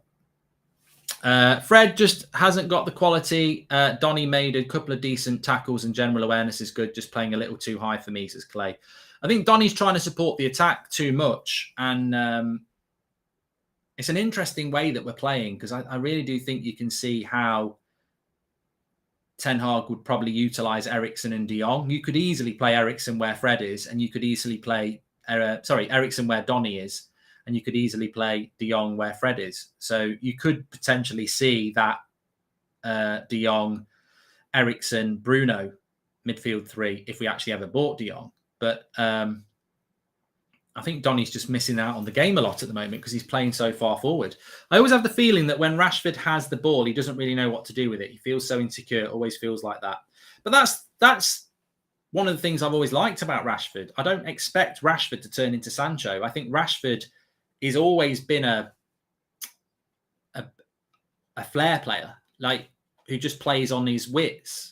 The problem is when those wits don't work anymore. Like Rashford, when you think about Rashford when he was playing well, you know, scoring goals, it wasn't off the cuff. It was just playing on the edge. And I think when he overthinks things, sometimes is when things do not go the way to plan. Rashford last year would have a shot. Good sign, says Brian McDonald. And why our play style mostly on the left, centric when we have Sancho and Delo is more creative and they're on the right side, says Sabatashi. Lindelof just gets it to Rashford. We are going down the left-hand side a lot.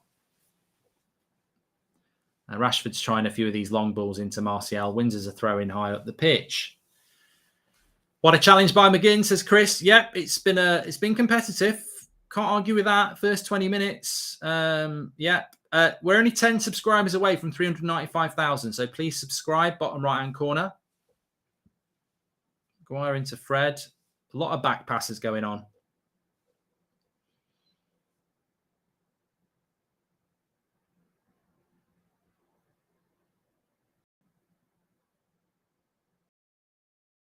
We're having to go back to the centre-backs a lot. And Maguire, you can just tell he's desperate to hit that long diagonal ball. And he's got to stop doing that. He hasn't done it. He's gone to Sancho, but comes back to Fred again, who will go back to his centre-backs again. No, he doesn't. That's what he does. He goes forwards, and then Bruno messes it up. Fred needs to do that more. I think too many times in this game, he's trying to play the pass backwards to the centre-backs. Oh, Bruno won a free kick, actually.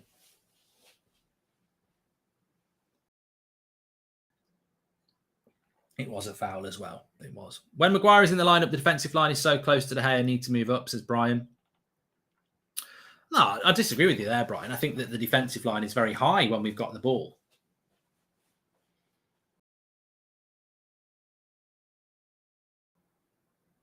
A lot of people talking about the pitch. I've got no sympathy for the pitch. Like, if you're a certain age, I think you've been spoiled with these carpet pitches. I mean, it's a football pitch at the end of the day. It's not a cow field. It's not a plough field. It's a football pitch. It's a bit muddy and it's not as smooth, but you can still pass the ball about. Oh, nearly onto Martial's foot from Bruno. Knockdown header. Hi, Mark. I think it's tactics. If we've seen last match, Scott was playing high up front as we see Donny is playing right now, supporting the attack, says Rashid.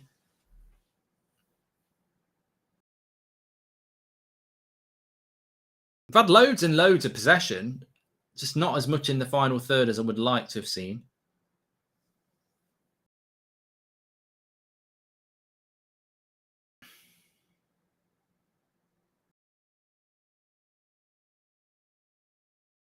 It's a good test, though. It is a good test for United because I don't think Villa are concerned by us at all. They're not, all right, they'll be giving up a bit of possession, but they're not,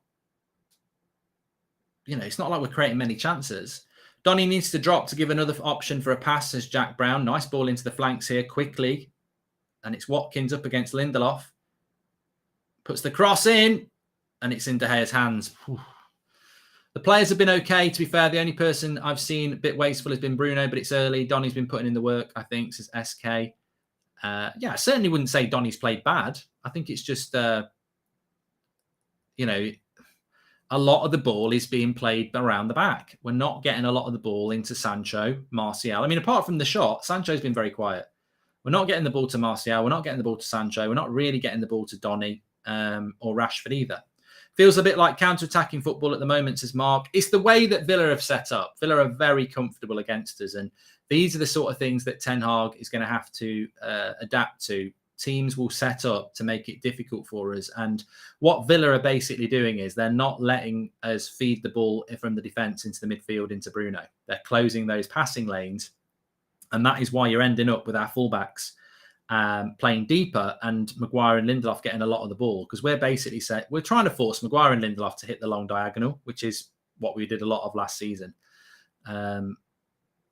Thoughts on the Fred and Van der Beek partnership, says Jaylings. I mean, it's okay. I don't think it...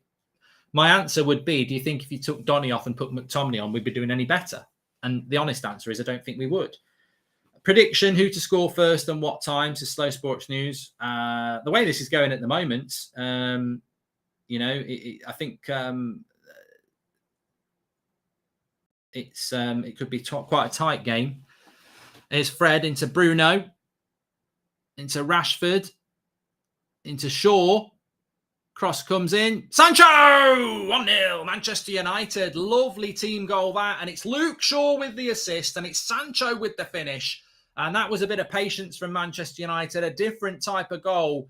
And look, what you've got to say about United under Ten Hag at the moment is the game can be like whatever. It can be a little bit mediocre. It can be a little bit, oh, what's going on here? And then one good bit of play. Those rhythms, those... the chemistry, the overlap of Rashford and Sancho, the Rashford and Shaw, a lovely cross by Luke Shaw, nicely timed pass by Rashford, lovely cross by Luke Shaw, and Sancho with the volley in the 6-yard box. Lovely little goal, lovely little team goal as well. Sancho makes it 1-0. Lovely assist by Luke Shaw. Good goal. Good goal. Take that. And that's what, this is what you want if you're a Man City or you're a Liverpool, when you're playing a Villa side like this, well organised. And, they're well organised. They're making it difficult for us. You go 1-0 up, well, we're winning. That's 3 points. What are you going to do? You're going to keep playing like this? You're going to open up a bit. And if they open up a bit, maybe it makes our job a little bit easier as well. So confidence for United. First goal, very important in a game like this as well. How many times in previous years would you expect us to concede first in a game like this? A lot. Staying in there, playing the way that we want to play, keep working, keep your heads up, keep working for the patterns, and 1-0. 1-0. Good goal. Great pass from Delo at the start as well. Yeah. And we've seen that a few times in pre-season. If you think back to the Sancho goal against Palace, that was Bruno's long ball, isn't it, to Martial, but then fed it into Rashford, back to Martial, to Sancho. I think it went something like that. But these long balls can work. I think some people think that the long ball is not part of the Ten Hag system, but he doesn't mind mixing it up. Loving the team goals, no more moments FC, says Fahad. And I was just going to say that as well. The team goal thing is really, really important. All English goal as well, yeah. Well, the final 3 passes were. Rashford to Shaw to Sancho. Bit of a Portuguese in the making as well, with Delo and Bruno. He has used the half zones very well. Love it, says Brian McDonald. And by the way, rewatch Luke Shaw. He was one of the furthest back and sprinted all the way down. Fullback seemed to be working for us, and it feels balanced, says SK. Feeling a bit sorry for Donny at the moment. Can't see him, says Mark. Yeah, I think there's a lot of hard work. There's a lot of hard work going in from Donny and Martial for very little reward at the moment. But Luke Shaw would be my man of the match. Sean says Shaw's still good. I think Luke Shaw's played very well in this game, defensively providing that support for Lindelof, but also, very good game from Luke Shaw so far.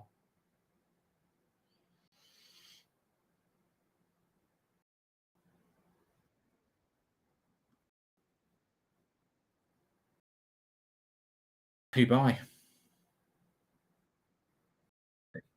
Who's took it? Who's had it taken now? All right. He's obviously not happy.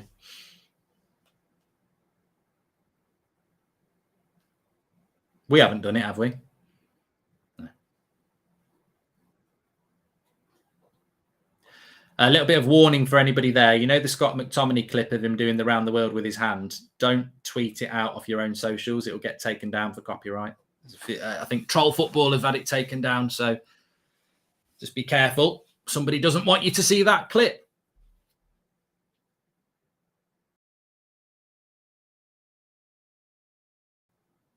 So that's amazing, isn't it? If United put that much effort into signing players, we might actually have some players coming in.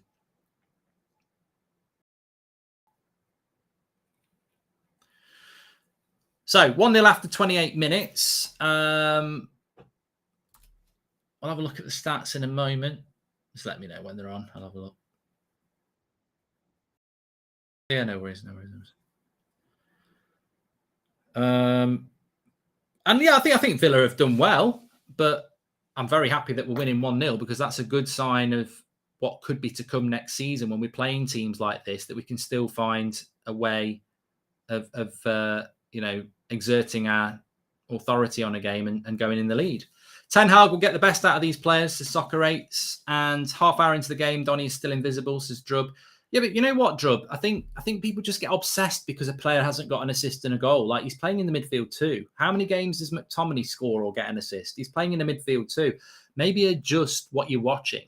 Like, his job is not to score and his job is not to create. His job is to break up the play and support the defence and the attack. Now, there's not much going on for Donny or Fred to support the attack at the moment. They're having to put a lot of work in, but you know, there's a lot of, and he goes and lays off a bad pass. There's a lot of other aspects to what Donny's doing, but yeah, that was a bad pass. I think, you know, you could say the same thing about Martial. Martial's had a very quiet game. I wouldn't say that he's had a very crap game. It's just, there's nothing going on for Martial.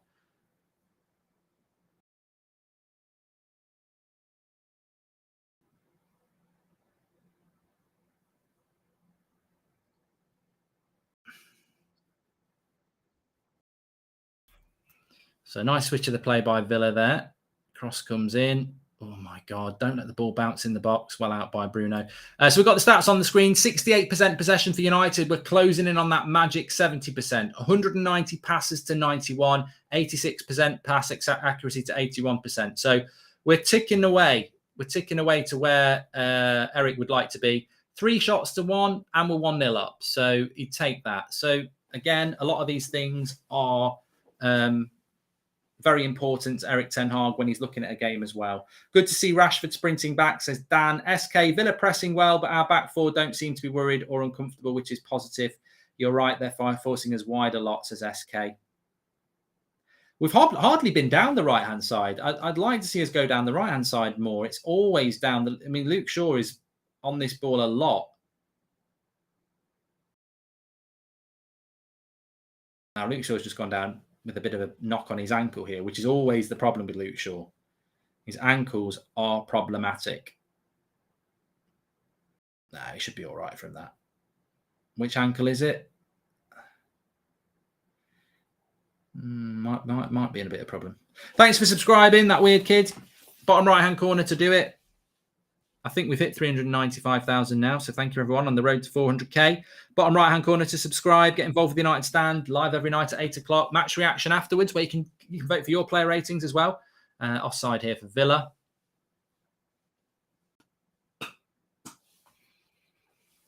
Zero Blade says, how is Donny not playing well? He's creating space by movement and keeps the tempo up with one-touch passing. Yeah, I just don't think some people realise the position he's playing in. He's playing in the McTominay role.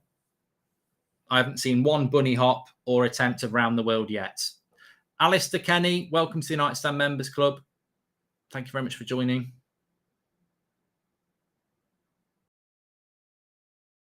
I mean, Villa have created very little as well. I think, you know, we talk about possession, we talk about how many chances we've created, and I think, you know, Villa have done reasonably well. But remember, this is Villa's strongest side. We've dominated possession. We've not created chance after chance, but we have dominated the possession, and they've not created anything. And what is happening is what I expected to happen. I think Villa, if you speak to Villa players afterwards, which we won't, I think our fitness levels are on a different level to theirs. Fred is cutting the central passes off very well, says Elvin. Yeah, I think Fred's been good today.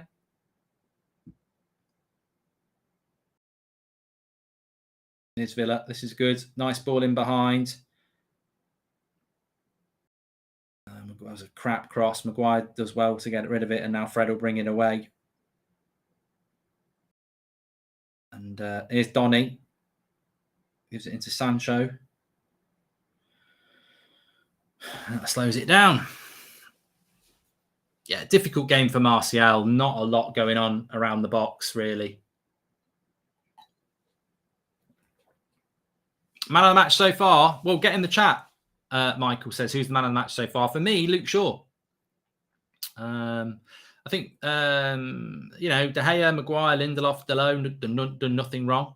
Nothing wrong with their performances so far. I think Fred's been okay. I think Donny's been okay. Probably not got in the game in an attacking sense as much as I would like. Sancho's obviously got the goal. Rashford's done okay. Martial very quiet, but not a lot. A lot of hard work, no reward so far. He'll be hoping at some point he just gets that chance. I like that. Someone just said Martial is the glue. Yeah, the work rate he's putting in is so important to the team. It's the little link-ups, the little runs, create the space. There's a lot of stuff that goes off.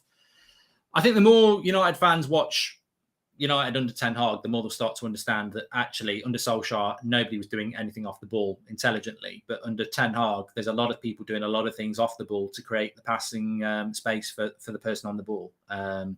Donny creates a lot of space. Martial creates a lot of space. There's runs from Sancho and Rashford that create space as well. Nice to see the team play for 90 minutes every game. If we improve the midfield, will be a fun to watch. This is Brian. Maguire with a silly diagonal there. I don't want to see these diagonals from Maguire and Lindelof. They're very, very Solskjaer.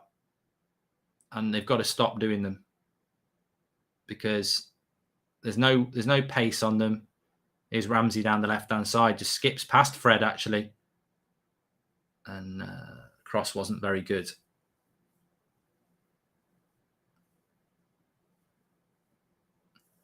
There's a time for a long ball in a Ten Hag system, but it's got to be the right long ball. And hanging it up in the air for Martial when he's up against people like Mings. No.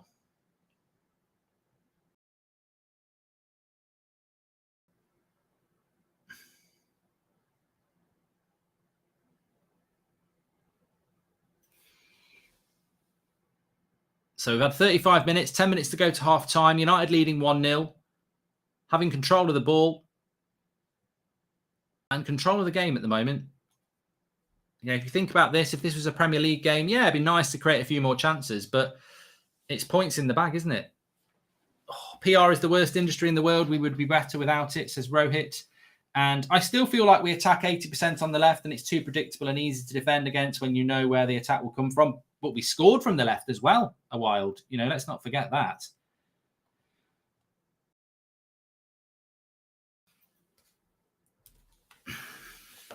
Here's Bruno down the left. Oh, it should be a goal. Oh, Sancho, he could have been two there. Heavy touch. He could have had a tap in.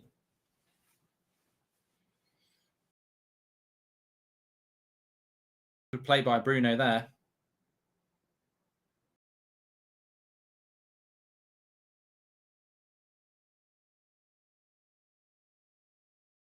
Is that a foul on Donny? No, he says play on.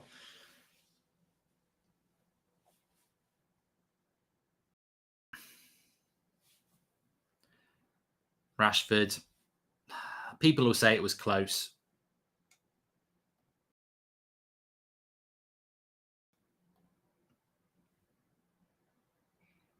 Oh, God, I've got a right stomach ache.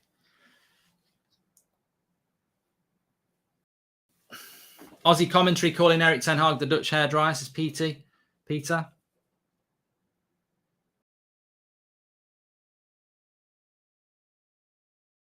The what? What's that? All right. I have really just suddenly started getting stomach cramps. This could be bad news. I don't know what that is.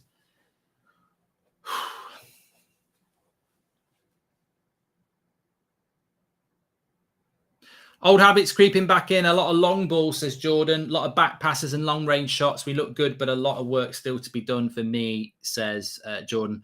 Old habits die hard. You know, they do. A lot of these players have been playing here for 3 years. And, you know, you've got to retrain the brain, haven't you? You've got to retrain it to play in a different way. So, yeah, we have seen Bruno have a couple of Hollywood passes. We have seen Maguire and Lindelof hitting a few of these long diagonals.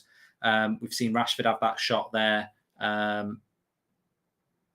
Martial's in a bit of a graveyard shift. That's not his fault. So, yeah, look, it will take time. It will take time. But the positive is we're winning 1-0.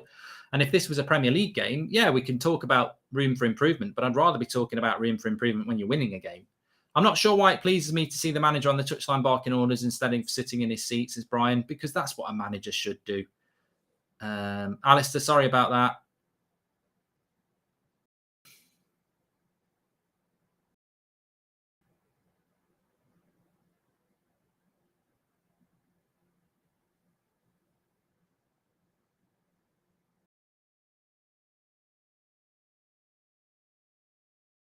If anything taken from these games, it's that we need a left side attacker to supply the crosses and attack options along with the commanding centre midfielders, as Michael T. Anthony and Dion.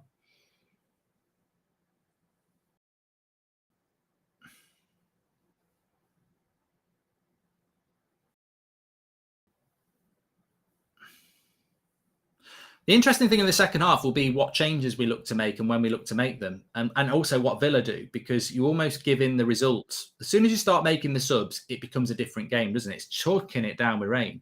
United manager shouting orders online. It's great to see, says PJ.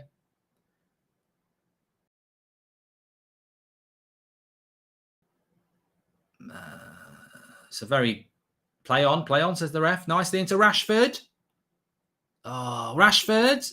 Oh, fucking hell, Rashford. There's 2 opportunities there. The first pass was crap, and then the cross is terrible.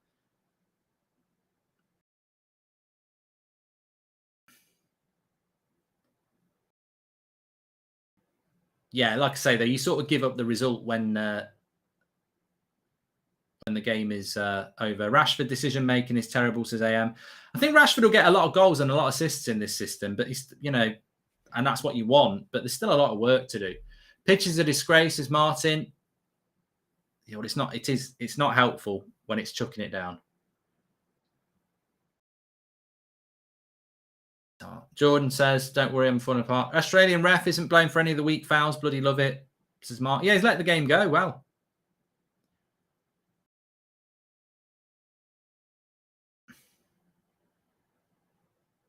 Well done.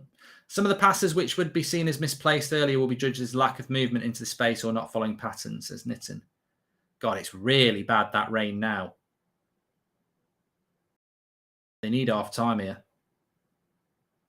The cameras, you can hardly see from the camera.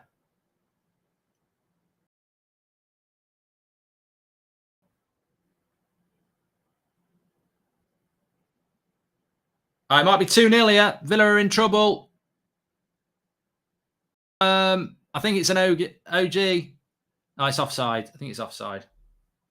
Oh, no, it's not. It is a goal. It's 2-0. It's an OG off Matty Cash in the rain.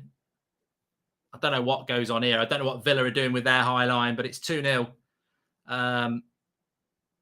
It's another long ball. That pace over the top. Fred hits the ball. Yeah, long line, high line. Sancho. Rashford's very low. I mean, Rashford can't claim that. That's an own goal. Rashford mishits it completely. It's going out for a goal kick. And then it goes in off Matty Cash. Definitely an OG. But the build-up play between Fred and Sancho was good. Yeah, Rashford's shot was going to hit the corner flag. Lovely ball by Fred over the top. And it's 2-0.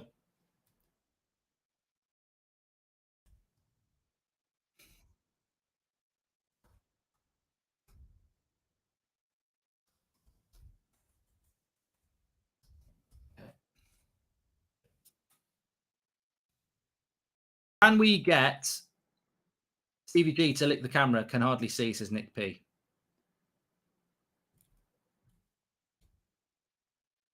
They might call this off at half-time.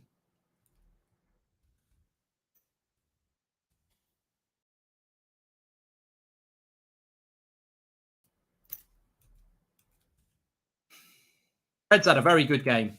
He has had a very good game, Fred. You know, call a spade a spade.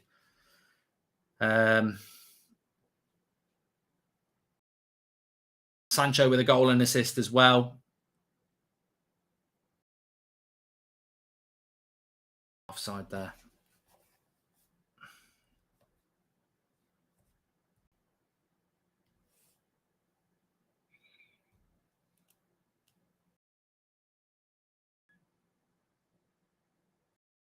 What's the context of that? Who's done it?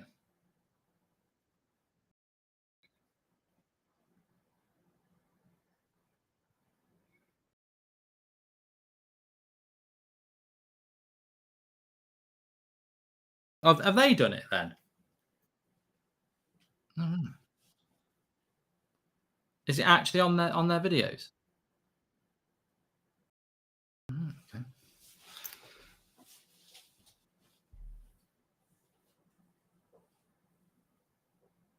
Donny plays too high, says Michael.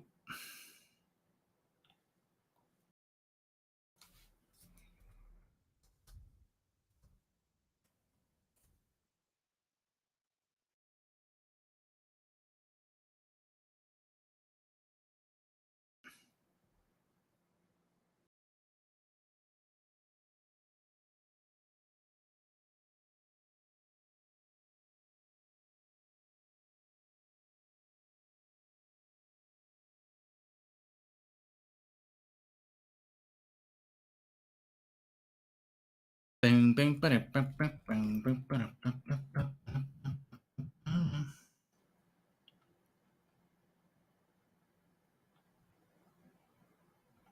Yeah, I think for me, the three standout players as we approach half time are Fred, Sancho, Shaw.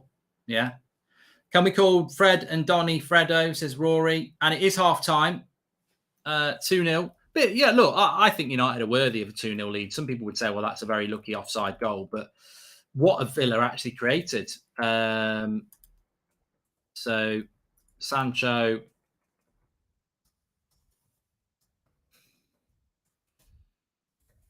This out.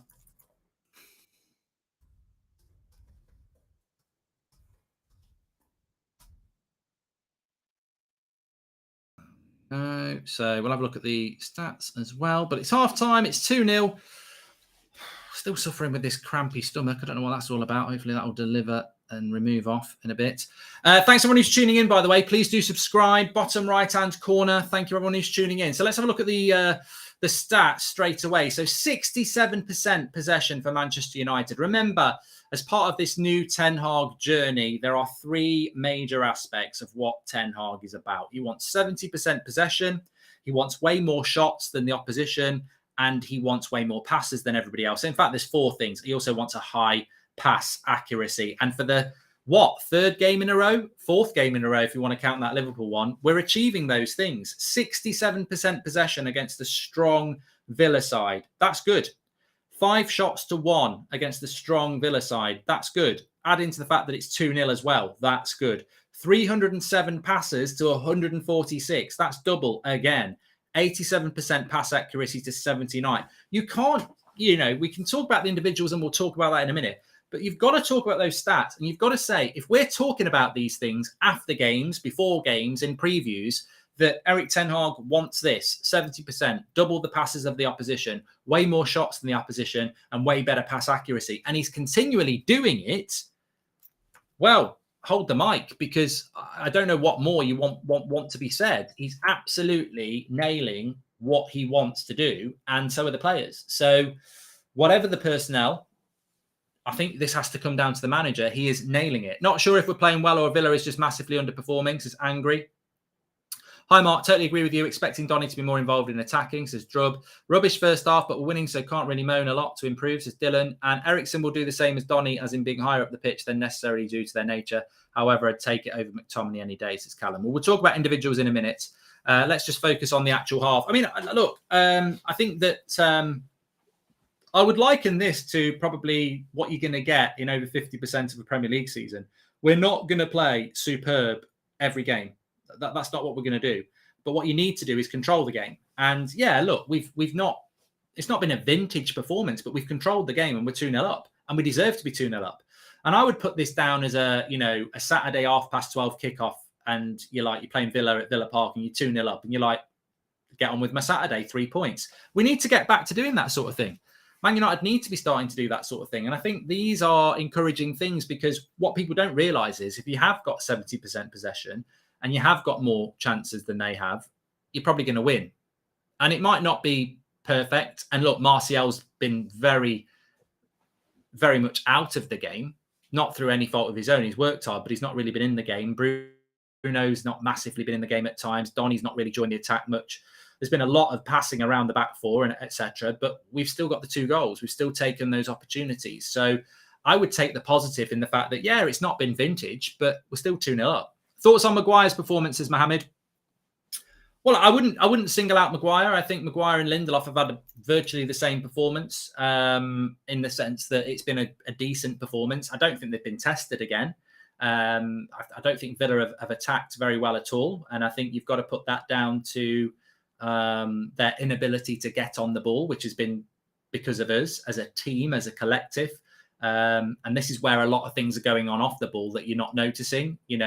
Why are Villa not playing out well from the back? Well, that's because Sancho and Martial and Rashford and Bruno are closing the spaces down. Why are they not getting hold of the midfield? Well, all right, Donny's not getting forward a lot, but maybe him and Fred are running that midfield, and that's why. And why are Villa not creating many chances? Because they're not getting into the final third. Why they're not getting into the final third? Because we're defending well from the front. So you've also got to look at the things that are going on off the ball. Lindelof and Maguire are getting loads of space to just pass the ball amongst themselves, knock it into the fullbacks, get those possession stats up, control the game. They've not been tested. They're not, a bit like Palace, they're not being exploited. Another game where we're not really getting to assess David De Gea. De Gea has dealt with his distribution okay when he's had the ball. He's not really had to make a save. So I would say that the positives I would actually throw De Gea, Lindelof and Maguire into the same thing. I'd give them all probably a 6 or a 7. They've not been tested, and it's been a pretty straightforward game for them so far. A few crosses, but nothing to write home about. Fullbacks have been very good again. One thing I would say is that there were some bad habits slipping. If you want some constructive points, I think Lindelof and Maguire were hitting too many diagonal balls again, which is probably a flashback to last season. I think occasionally Bruno was hitting a couple of Hollywood passes, which is a flashback. Occasionally Rashford's making the wrong decision or shooting, which is a flashback. The striker not being in the game, graveyard shift, a bit of a flashback. And probably the most important thing of all, very left-sided. Almost Ten Hag must be telling them to be that left-sided, which obviously he doesn't want to do. So there are still some habits that need to be broken. And but to be 2-0 up and have those stats, I don't mind those habits being broken in the future. I think we'll gradually get there. But it's always good to have bad habits when you're winning. And there's still things that we're going to be a work in progress for a while. We're also a massive work in progress because we do need to bring 2-3 players into that first team. Good. Frenny, that's Fred and Donny. Also a verb, lots of Frennying going on, says Gertchen. Was waiting for this game to see if Erik ten Hag can play some high line and high position, attacking football with team like Villa. They absolutely did, and that's a huge positive, says Drub. People say Maguire is good. Wait until the Premier League starts. His cracks will open to Spirit. Well, look, I don't see why we have to individualise one centre-back over the other. Like, why is Maguire better than Lindelof? And what is it that they've done that's good? I think... actually, I'll make the point. When we're talking about a work in progress, I think our fan base is a work in progress as well. I still think there are some United fans who, if somebody doesn't have a shit game, they're suddenly man of the match. I noticed this last year. Like, if McTominay had an okay game, he was man of the match because he didn't do something bad. I think we're falling into that trap again with Maguire and Lindelof. They've not done anything bad, therefore they've had a good game. How about they've just had an okay game? How about I'd be comfortable giving them both a 6? Why would I give them an 8? what have they done that's so good? Have they scored a goal? Have they assisted a goal? Have they made a brilliant tackle? I think they've done okay. And that's absolutely fine. But I think we do over-egg the pudding a little bit because somebody's not made a stupid mistake. Therefore, it's got to be, that they're playing well. We as a fan base need to learn as well. Hi, Mark. Missed the beginning of the show. How excited was everyone to see Donny start, says Shav. I think everyone was just happy not to see McTominay and Fred. And to be honest with you, Fred's been arguably one of the man of the matches. The fact that our centre-backs and goalkeeper aren't busy is a good thing. It's proof that our play is much better than the previous season. Exactly, Ed, exactly. Please do subscribe. Bottom right-hand corner, by the way. We're on the road to 396,000. Please subscribe. Remember, after the game, we will be doing player ratings that you can vote for. Mark every player at 10, 6 being the average in the match reaction. We're also live every night at 8 o'clock. Reacting to transfers, etc. So get involved with the channel. But 3 players I really wanted to shout out. We've spoken about how the possession's good, the passing's good. Absolutely hammering down here in Perth, says Ryan. And Mark, I think some of the players have been listening to Ed Sheeran with their bad habits, says Ben Thornton. For me, I know it's not a popular thing to say because we've all got our favourites. Enjoying the football, says Sean. Thank you. I thought Luke Shaw was fantastic. We've been down that left-hand side a lot. I don't know why we're always going down the left-hand side. I think Delo and Sancho are a good combination, and I would try and go down the right-hand side a little bit. It might, you know what? I've got a theory why we're going down the left-hand side. It's just dropped into my head. I think Maguire passes to Shaw a lot, and I think he's used to passing to Shaw a lot because he was a left-sided centre-back. So I don't think we're going down the right-hand side because of Maguire a lot. And also Fred's the left centre midfielder and he's deeper than Donny.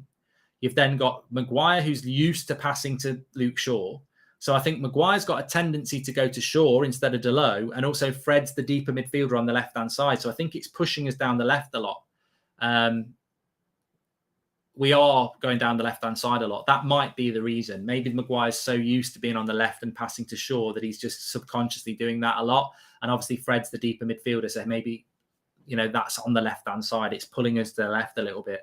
But yeah, I thought Luke Shaw was fantastic. Same as what Malacia did in the last game. That amazing energy to go backwards and forwards is really important in the fullback system. Obviously, the assist was fantastic. They've had no joy down that right-hand side at all, Villa. So Luke Shaw's been really good. Sancho, goal and an assist. I mean, I don't think Sancho's been in the game as much as I would like him to. I think we should go down the right-hand side a little bit more, but he's got a goal and an assist. I mean, anybody at half-time who's got a goal and an assist, you've got to say they've had a good half, and he has, and he did have that other shot as well that forced a save from Martinez. And then Fred, I mean, the ball to get us the second goal was good. We've won that midfield battle. I did and was very interested to see what Ramsey, McGinn and their new signing Kamara could do against Bruno, Donny and Fred. Last season, you'd be quite worried about that. But however we've done it, and I think there's a lot of things going on that people don't realise, is that Ramsey, McGinn and Kamara is a very good midfield 3, and we've won the midfield battle. And yet people are saying Donny's been quiet. Well, Fred hasn't won the battle on his own. You can't win a midfield battle on your own against 3 players of that quality. Donny is doing things, and a lot of it is just playing the simple pass, getting your foot in, positional, making moves. So I actually think that Donny and Fred have worked well, and you've got to give Bruno a bit of credit in that as well, because how have we got 70% possession if we haven't controlled the midfield? How are we 2-0 up if we're not, making that transition from back to front? And we transitioned very well on the second goal, and that was led by Fred, wasn't it? So yeah, very, very, very, very happy with that. Nice to be leading games instead of trailing it all the time, Mark. I got married last week. Can you call my wife a prat, says Brian. Welcome to the Members Club, Duran. And if a club gave you 70 million for Rashford and with what we go by Anthony, would you take it, says Mitch? Thanks for that, Mitch. Well, I think we need Rashford and Anthony. I suppose that's the thing. I mean, 70 million pounds for Rashford would be probably what his value is at the moment. I don't think we need to replace Rashford. I think we need to bring in Anthony. I think we need rotation and competition for places. Just goes to show tactics and coaching can change a lot about a team. Never would have won this midfield last year. Can't wait to see some signings, says Jordan Brown. Thank you very much, Jordan. I think we're using the left because we are better on this right normally. Maybe they have been told to use the left, says Callum. Could be many reasons, but, you know, my theory is that Maguire's used to passing to Shaw, so maybe he's doing that. And then Fred's the deeper of the midfield too, so he's on the left as well. Hi Mark, it's so refreshing to see how we are playing. It's not perfect yet, but oh my god, just wow. Do we need 2 or 3 more players for sure, especially in the midfield? We need 2 or 3 more players because when the season gets going and you start to pick up injuries, you need squad depth. You know, I think that everything is going as I've planned, as I foresaw. I think that we were going to be fitter than Aston Villa, and we have been. I certainly don't think you could diminish what Villa are. They're a strong team. I think we're fitter. I think we're further ahead of them.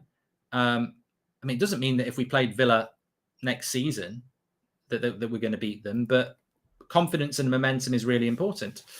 Let's have a look. Fred is greater than Pele, says Andy, and I think we are using the left because we're better. We've done that one as well. Mark, it's so refreshing to see how we're playing. It's not perfect. Yes, Len, we've done that one. Considering how well organised Villa are tonight and how bad the conditions are, it's a promising showing tonight.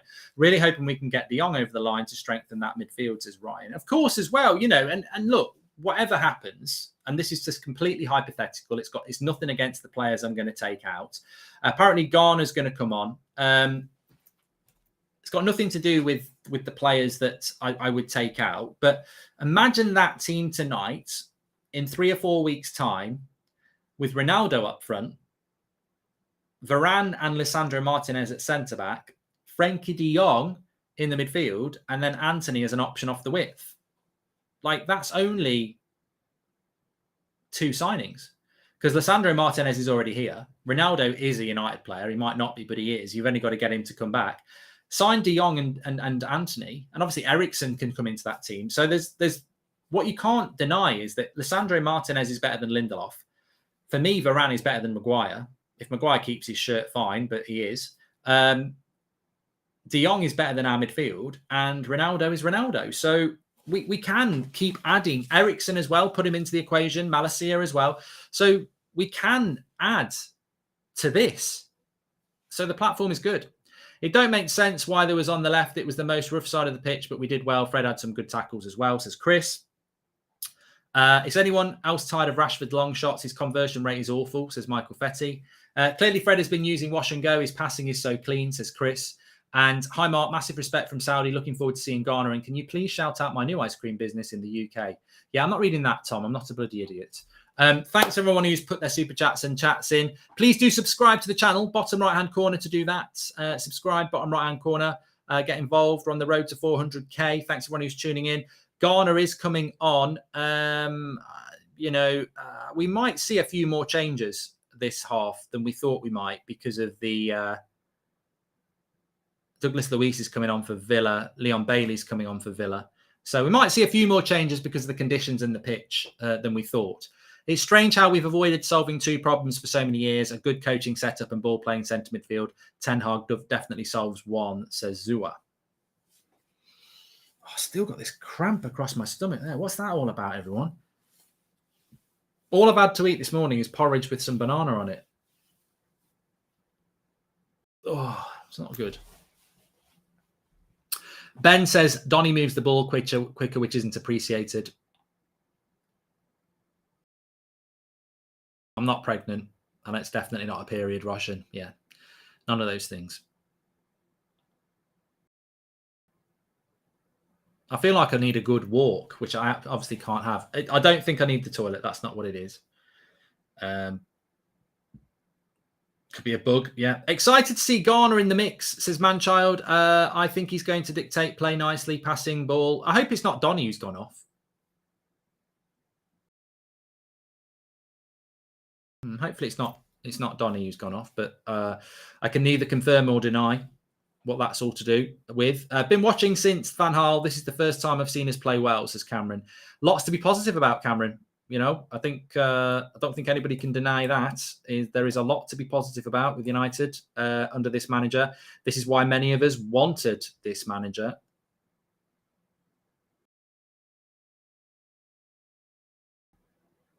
I get some pain if I eat too many oats, Mark. Yeah, might be that, Simon. Might be that. Players are coming out. Doesn't seem to be too many changes. Just trying to see. Donny's definitely out on the pitch. Fred's on the pitch. So I can't see where Garner would come on for. Maybe he's coming on for Bruno. Keep an eye. Ajax just sold another player. What do you think, Mark? Tagliafico? Yeah, they wanted to sell him, though. Maybe rub one out, says Roy. Dear. Ben Diaz on for Villa. I think Villa have made about 3 subs themselves.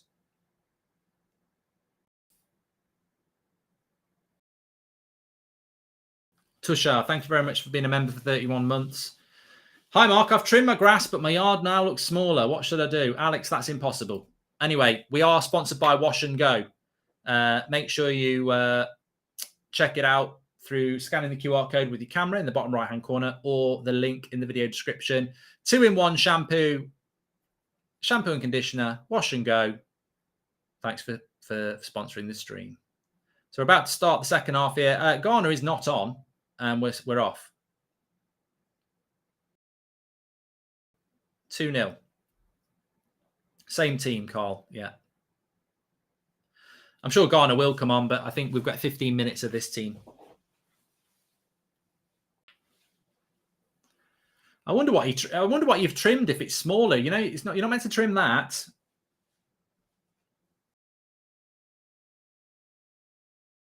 Rawaz says, check. Ronaldo has tweeted and is officially staying. Yeah, there's no way he has. I'm not even going to check.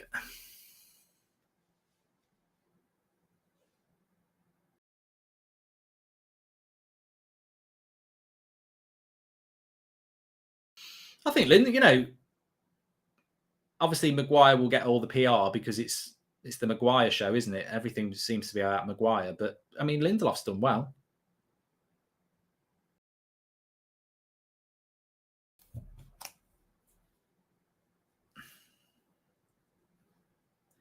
Viva Ronaldo. Viva Ronaldo. Running down the wing. He has tweeted, but he hasn't said he's staying, has he?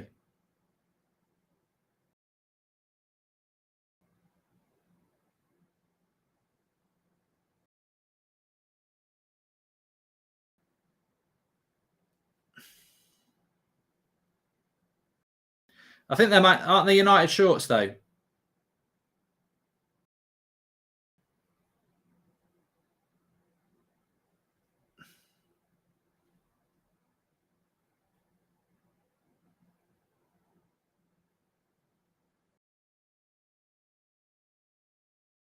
Tweeted his exercise. Yeah, he's not tweeted he's staying though, is he? They are United shorts though.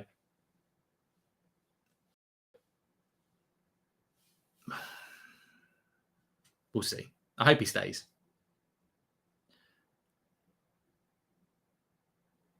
There's Villa. Fred gets tackled. They've got a chance. Watkins shoots wide. Fred caught in possession. Anyway, let's get back into it. Let's get back into this. Thanks everyone who's tuning in. Make sure you subscribe. Bottom right-hand corner. We're on the road to 400k. Good tackle on Eric Bailly. Eric Bailly. It was a good tackle by Bailly on Fred. Tackle and Eric Bailly. It's just a word that goes together, isn't it? The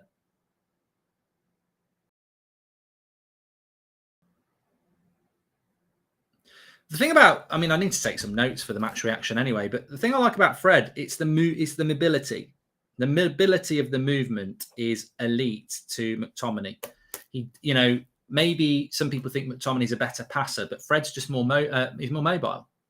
Who made the goals, Mark? So Shaw got the assist for Sancho, and Sancho got the assist for the own goal. I mean, some people wanted to give Rashford that goal. It's a good job it hit Matty Cash. It was going to hit the corner flag. He should have scored it. It was a lovely bit of play between Fred and Sancho, but it was definitely not going in from Rashford.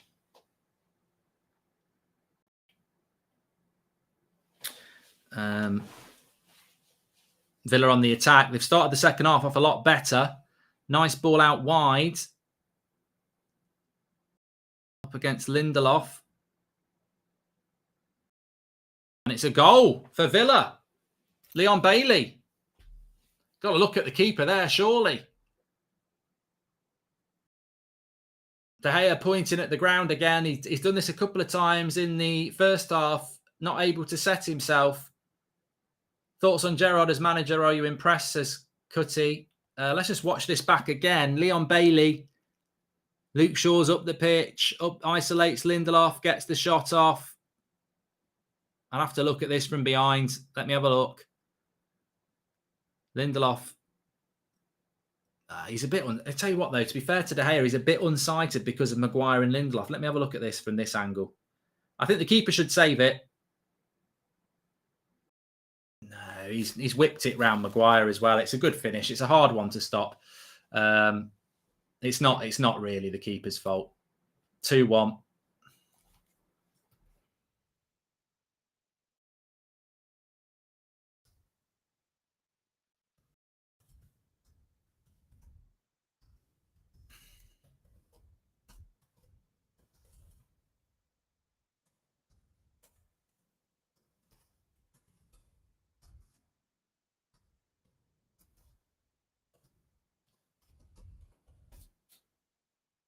It's a very good... I think it's a good finish, to be fair.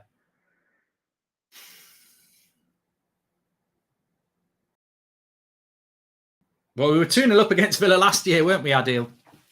But, you know, that's the goal is... I'd rather we conceded these goals now because I don't think that happens with Lisandro Martinez, because what's happened there is something I was talking about before the game. If you think about the game against Palace, the work rate of Malacia, and you look at the first half, the work rate of Luke Shaw to bomb backwards and forwards and support. But in that situation, we're on the attack on the edge of the box. Luke Shaw is there supporting the attack. He cannot get back. He can't cover 40 yards in time to get back and help Lindelof. So Lindelof gets exploited. Leon Bailey exploits him. Maguire comes across, and then he uses that Maguire as the guide to the bottom corner. But ultimately, it's Lindelof's just shitting himself because of pace, so he has to back off, and that allows the shot. And that's what happened. This is the problem with this system when your fullbacks are too far forward and they can't get back. And it's not the fullback's fault. We're on the attack there. You can't go from the edge of the box to cover 40 yards. Villa are away. There should be 3. Sancho.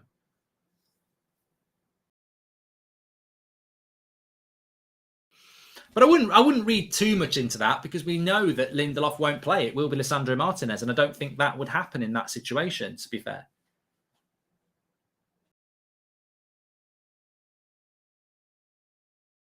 But it's a better Villa performance in the second half.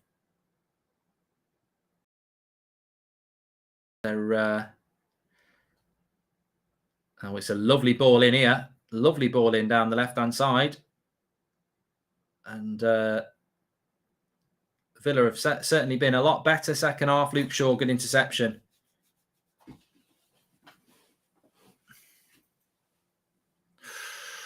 Martial with a bad flick. We need to get a bit of possession here because Villa are now dominating the possession themselves.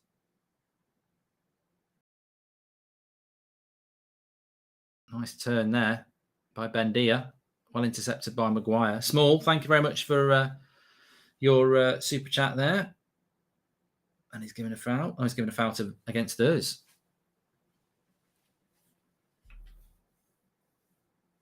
Well, Villa have just freshened it up, haven't they? They've made a change in the midfield with Douglas Luiz. They brought Leon Bailey on off the left. They brought Bendia on, and their balance to their attack is just a lot better now. I don't think Ings and Watkins work in the same team anyway. So free kick to Villa here.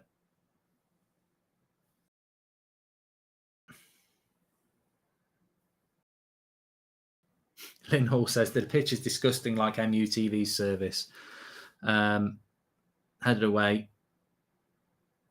Ooh, good shot that.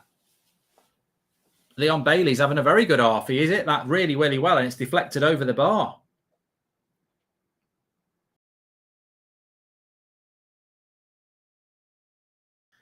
Marit says, this is just tuned in. What do you think? Let me just watch this shot back. Leon Bailey on the edge. And I think it's Martial it deflects off. Tell you what, it's a good job it did deflect off Martial. I think that was going to be on target. Now it's Rashford. Villa just want the ball a little bit more at the moment.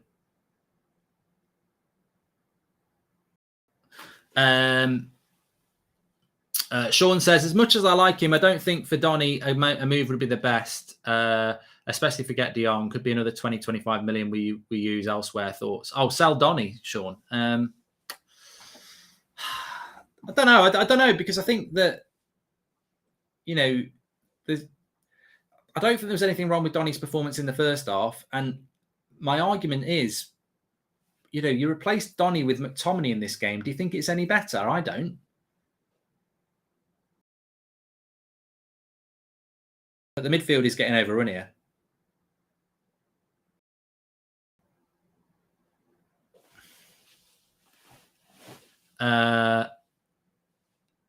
Yo, Mark, the disease in your stomach hits only YouTubers. The Latin name is Glazerovic. Get well, Betty, says Joseph. Thanks, pal. We need Frankie de Jong, definitely.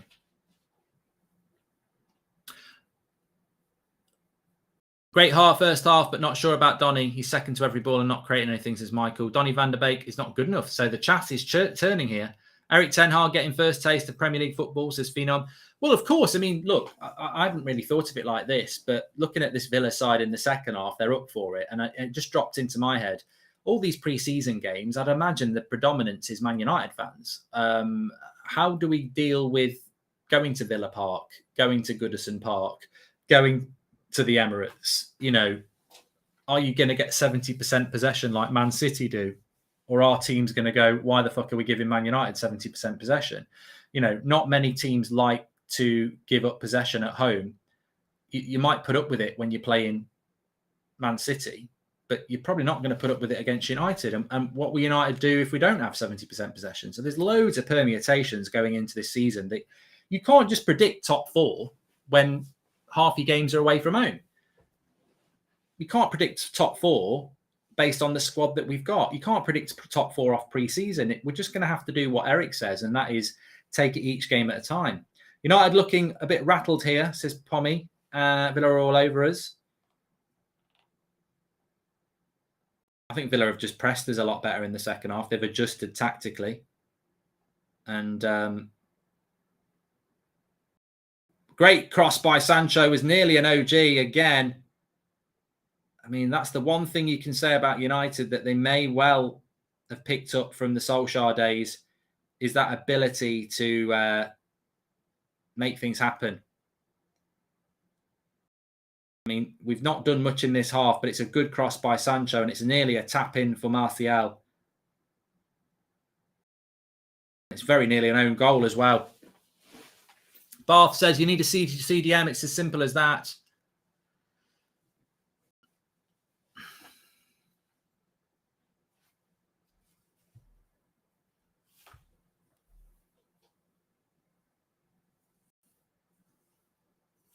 Oh, look, first off, Fred.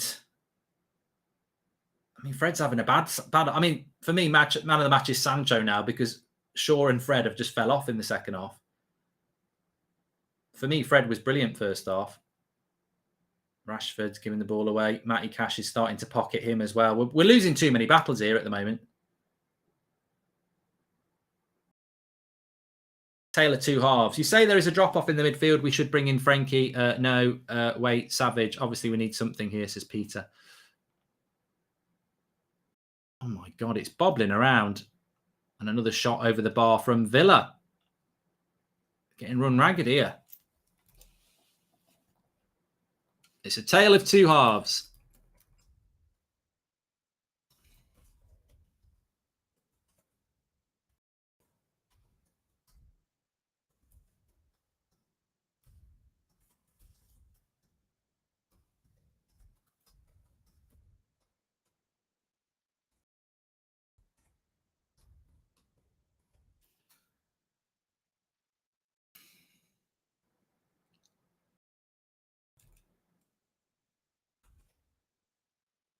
There's another corner here for Villa. Cross comes in. It's not a very good one. That'll go for a goal kick. A throw in. First decent test for Ten Hag. More signings are needed, says Kyle. I've just literally tweeted that, Kyle. I mean, I think it's exactly what Eric Ten Hag says. You know, we need some more depth. The first half was good. You win the first half, but if this was at Villa Park, I think we would probably end up with a draw with this game, wouldn't we? And at the end of the day, that's a point. Like, you've got to find way to win games, haven't you?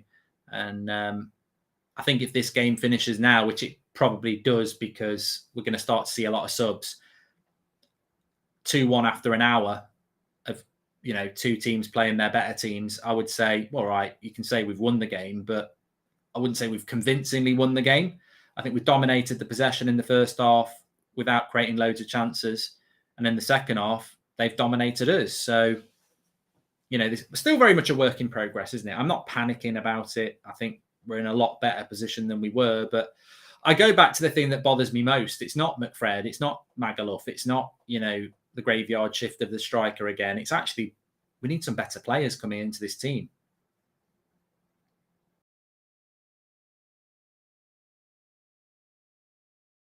It's a quality issue. So we've got the stats coming up. Let's have a quick look at these.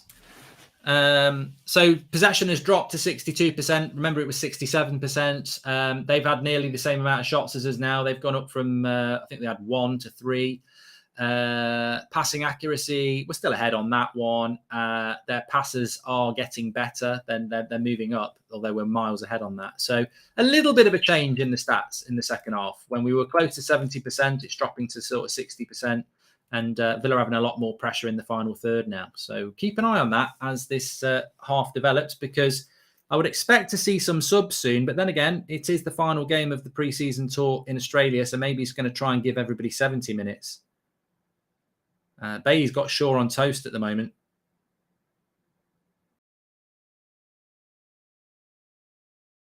Now here's Rashford with a bit of space. Nice ball into Bruno. Let's have a look.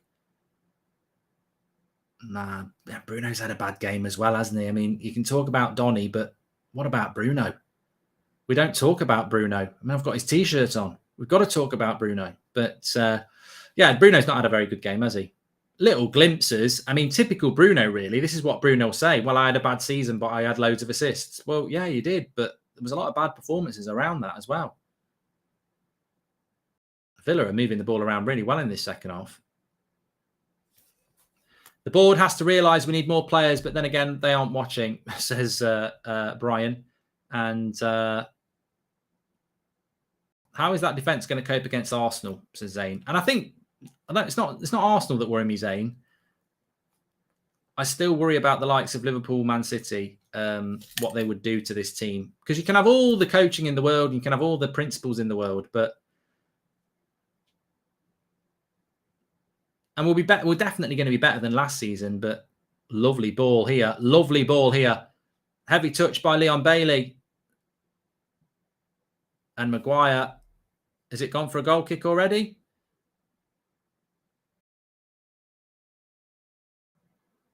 Maguire does well there. Fred gets taken for a ride. Leon Bailey's in. Let's have a look. He skips past the keeper. And Maguire's done well to stop that. Hi, Mark. Love the content. Thoughts on signing Dest as our right back? Potentially covers Frankie's deferred wages and cuts his 2 players, says Farouk. Hi, Mark. Going to City versus Bayern game today in Green Bay. Going to wind up some City fans, says Zark. Loads of subs for Villa now. Loads of subs for Villa now. This is where you lose the game a little bit now. We're never the same without McTominay, says Robert McCormack. Oh, my God. Mate, we were 2-0 up.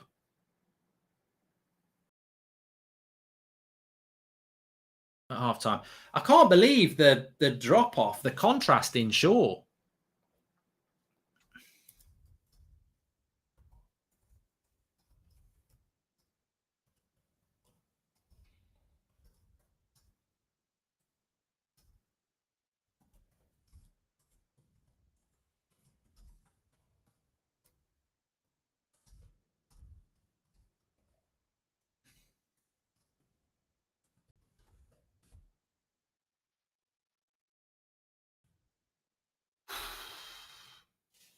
We've not made any subs yet.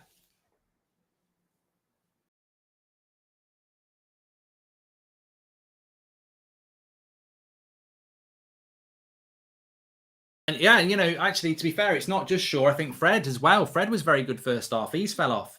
Sean says, I'm not impressed at all. Slow, boring football. Not one new signing in this team. And people say we don't need Ronaldo. Half decent side. You start seeing what these players are. You know what, Sean? I don't think Ronaldo does anything in this game today, because I don't think Martial's done anything in this game today. You know, look at it. It's a graveyard shift again. I'm sorry.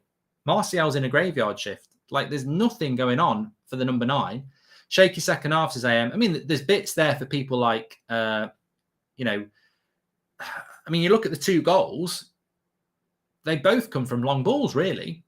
They're not, they're fine. There's nothing wrong with them, and they're good goals, but they both come from an initial long ball. Delo hits the long ball that leads to the Shaw assist, and Fred hits the long ball that leads to the own goal. So, you know, there's nothing going on for Martial. Nothing going on. We're not creating chances in the box for him. So what I'm saying is, yeah, I want Ronaldo back, but I don't think Ronaldo would be watching this going, there's loads of goals for me in this team. I think we have slipped back into Ollie ball a little bit. Yeah, I don't think Kamara had a very good game for Villa. So, you know, sometimes you've got to call a spade a spade. Maybe we were a little bit right to make that decision not to go for him. The reality is that, you know, we'd like to say he was fantastic. I'd like to say United have been fantastic, but as I say, it's not the case.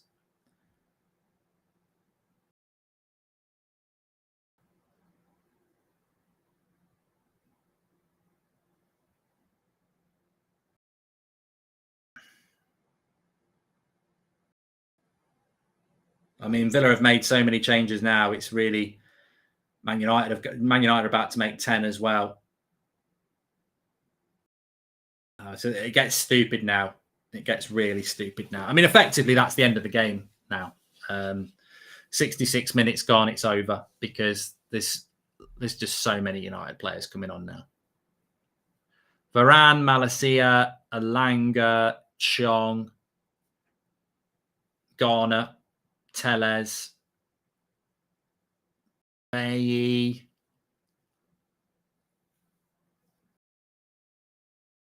Mabry.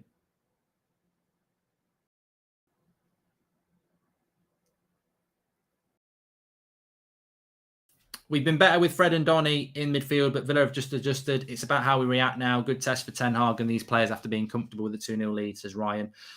Well, I think you basically compartmentalise that. I mean, realistically, it wasn't a 90-minute game. It was a 65-minute game, and we won it 2-1. But, yeah, it wasn't a convincing win 2-1. I think that we deserved to be 2-0 up at half-time. And Villa, you would have fancied to get 2-2 in that situation. So, although I'd say we won, because we did, I think that it wasn't a convincing win for us. And we now just get to see a load of different players come on and see what they're all about.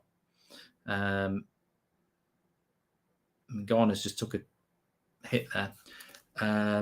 Looks like as Villa started to get more confidence, Ollie Board is the same as Lazy Ball. No effort, says Ali.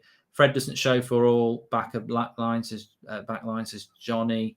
And what was it? Sam says, looks like as Villa started to get more confidence, it rattles us and we resort back to this panic thing, says short Sam. I think that's a good point, you know. When everything's going well, it's easy to knock the ball around in triangles. But when things start to go bad, it's not that easy, is it? Here is Villa on the attack again. Cross comes in. So Garner's in the midfield. I'm just trying to figure out what's going on here.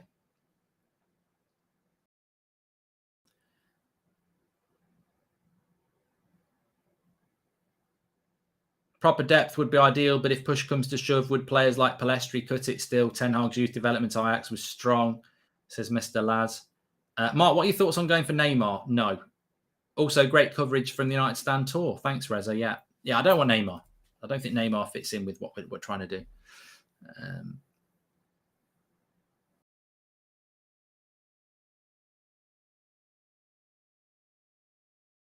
So we've got Chong, Mabry, Alanga.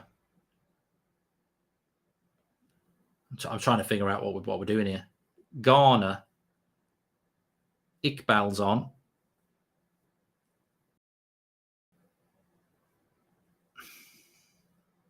Yeah, I mean, I don't think enough people are talking about Bruno. I don't think Bruno had a very good hour or 66 minutes. I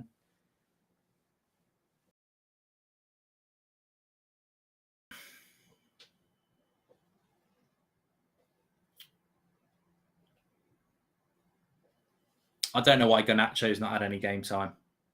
Tellez is playing as a CDM, Mark. Okay, so Savage isn't on, is he?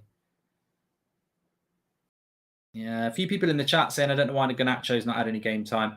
It seems silly to me, and I'll put my hands up here, unless he's going to be a part of our first team plans, which I just can't see. It seems that Chong's had his chances and he's going to get sold anyway.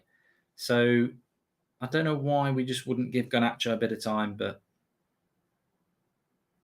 yeah, Tellez is playing in the midfield now with Garner. Wan-Bissaka is playing with Bay and Varane and Malacia. Obviously, De Gea stayed on. Varane's just played a bad pass there, and De Gea will pick it up. And then you got Tellez and Garner, Iqbal, Mabry, Alanga, and Chong. Yeah, he is on.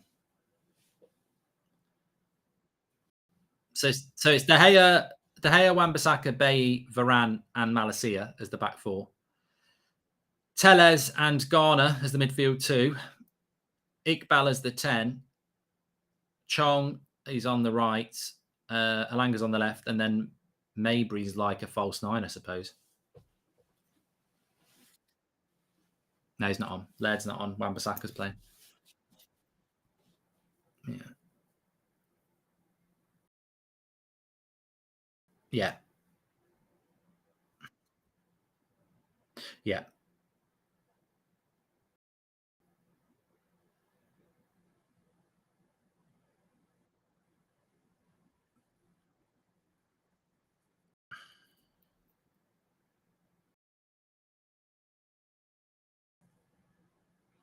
So 20 minutes to go. We've had 66 minutes of basically the two first teams. It's now just giving people game time, isn't it? But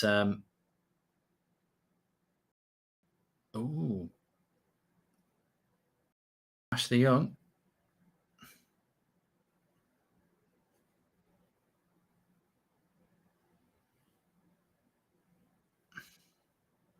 Ashley Young on Mabry there. It's a bit of a naughty tackle that by Ashley Young. I'd have given him a bit of a kick as well. It's a naughty tackle that. It's a scissor tackle. You don't want to be doing that in a pre-season. I'd have given him a bit of a. I nearly said a stamp. You can't be condoning that, but it's a naughty tackle that by Ashley Young, especially on a young player. Especially with a name like Ashley Young, you should be looking after the youth.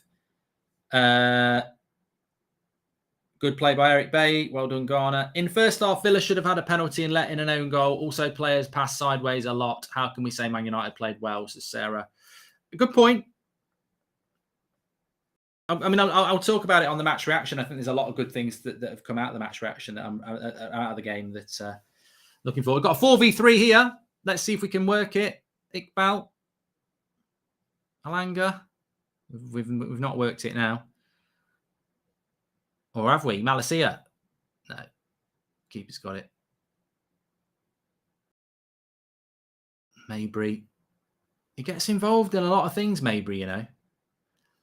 Should we be worried Varane is playing on the left, says Dan? I don't think Varane looks anywhere near match fit anyway.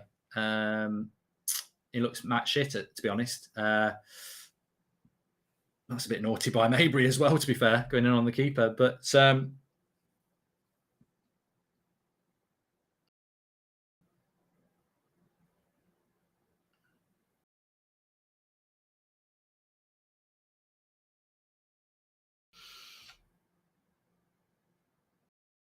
I can't believe there's people in the chat saying Varane is awful. Was he a mistake? Mate, he's coming back from injury. He's coming into a game where it's chucking it down with rain and he's literally not match fit. Like,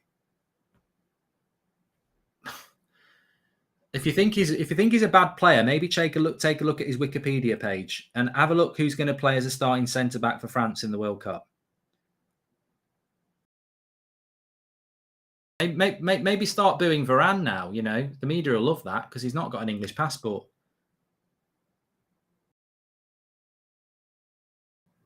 They'll be all right with that. There'll be no questions asked in the press conference if Varane gets booed. Good tackle by Varane. The big problem is injury for Varane.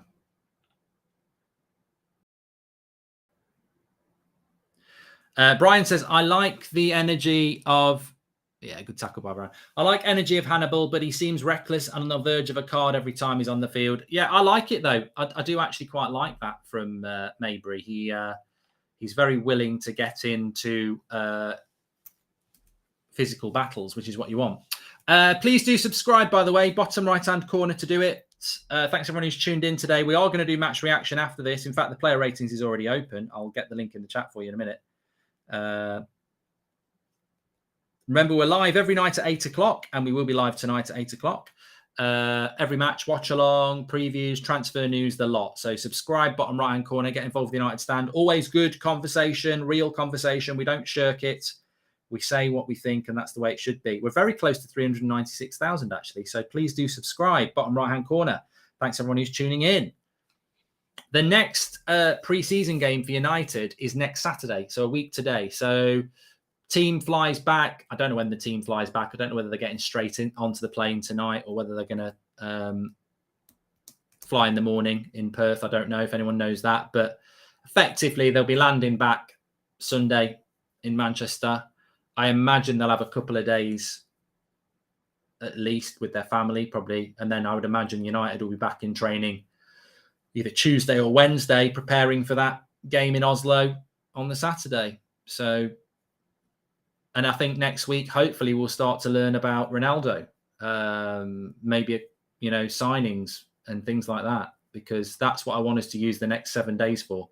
Because I think we've seen it again today. There's a lot of progress and there's a lot of positives from this tour, but over a full season, you can see that we are going to come up short. I mean, Villa got back at us in the second half, didn't they?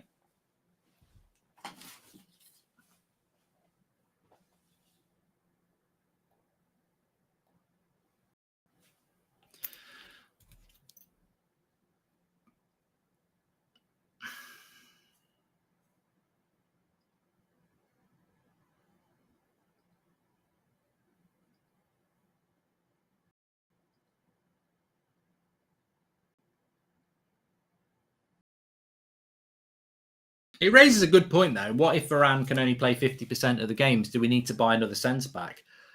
Well, I don't think we do. I don't. I think surely that's when you don't sell Eric Bailly. Like, we don't need to buy another centre-back if Varane has injury problems, but you do need to pick Varane. You do need to pick Bailly more. The problem with Bailly is he's absolutely fine, but you've got to pick him. You can't just... I mean, I still think there's a big debate between who is better, Bailly, Maguire and Lindelof. And I think one person wins it because of his passport and how much we spent on him. I think it comes down to that. I don't think Maguire's easily better than Bailly, and I don't think he's easily better than Lindelof. I'm not going to have that debate about who's better because I think each of them bring different things. But, you know, you could keep Bailly. Remember, we've got Lisandro Martinez as well, but you could keep Bailly, but you've got to give him game time. And I think the way he's been treated over the last 3 years is a joke. Like, he deserves more games. Like, I watch Bailly, I mean, I watch him there. It's not like he can't pass out from the back. In fact, if you look at Bailly on this tour, he had a big part in 2 of the goals we scored by, you know, moving out from the back. He's mobile. He's very good in the air. In fact, Eric Bailly would be our 3rd best centre-back in the air, and he's not far off Varane and Maguire. He's good in the air. He's quicker. He's probably our quickest centre-back. I'd say he's quicker than Varane. So, look, he has got some traits, but we just don't use Eric Bailly. And Eric Bailly's frustration is that he doesn't get picked. And I think he will get sold because I think if I'm talking about it and you're talking about it, I'd like to see Bailly get a little bit more game time. Well, if we're talking about that, there's going to be clubs out there going, well, we'll buy Eric Bailly for 15 million. I mean, Eric Bailly at someone like Everton, he'd probably be their best player as a centre-back. So I don't think there'll be any. I don't think we'll be short of any buyers for Eric Bailly.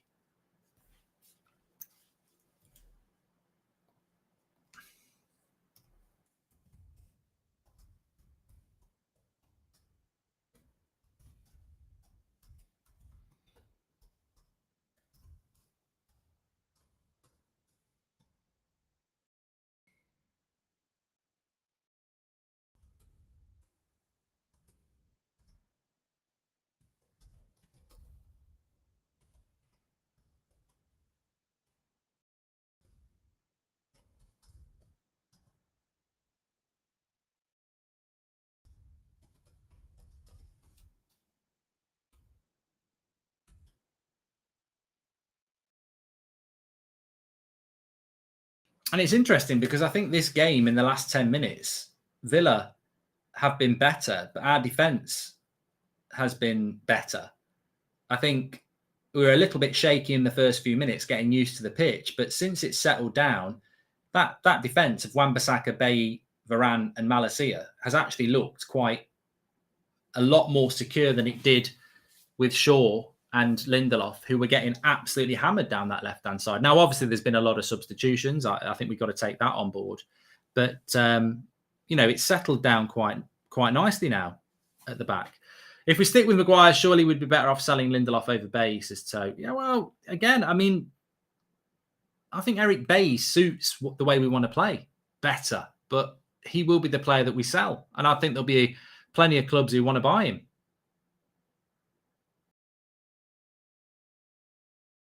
But it's just never worked out at United.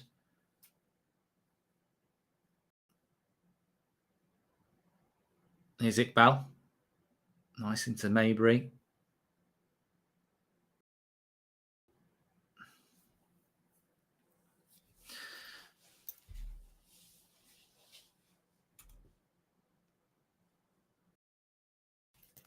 Lots to discuss, though, in the match reaction. I've taken a few notes. We'll obviously go through what you've got to say as well. But probably not been the game I expected. I'll be honest. Probably not been the game I expected. But still lots of positives and a few necessary reality bites, because I think you've got to have those as well.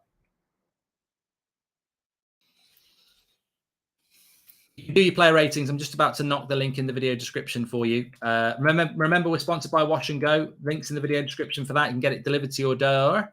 Thanks very much to Wash and Go. 2-in-1 shampoo and conditioner. I've also just dropped you the link in the video description for the player ratings. Mark every player out of 10, 6 being the average. Star for your man of the match. I think I know who I'm going to vote for as my man of the match. He's been unlucky not to win it in the last two. I think he came second in the last two. And he will be getting man of the match today, from me anyway. But we've still got about 10 minutes to go here. Last game of the tour. It's been a good tour. You know what? It has been a good tour. I look back on it fondly. I think the club, recruitment part of the club, haven't helped this tour. I think it could have been better. It would have been nice for those fans out there to have seen Ronaldo and some new signings. I don't think anybody can deny that. But I need a thumbnail on the match reaction. Can you get someone to add that in, mate? So I've got Palace 3-1 on it.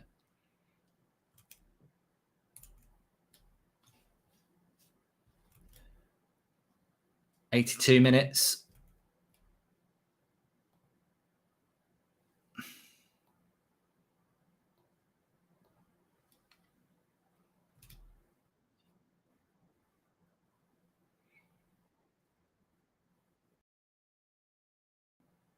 Qualifying at 3, isn't it? I need a thumbnail on the thing. It still says Palace 3-1. I don't know whether Matt got around to doing it, but if you... Cool.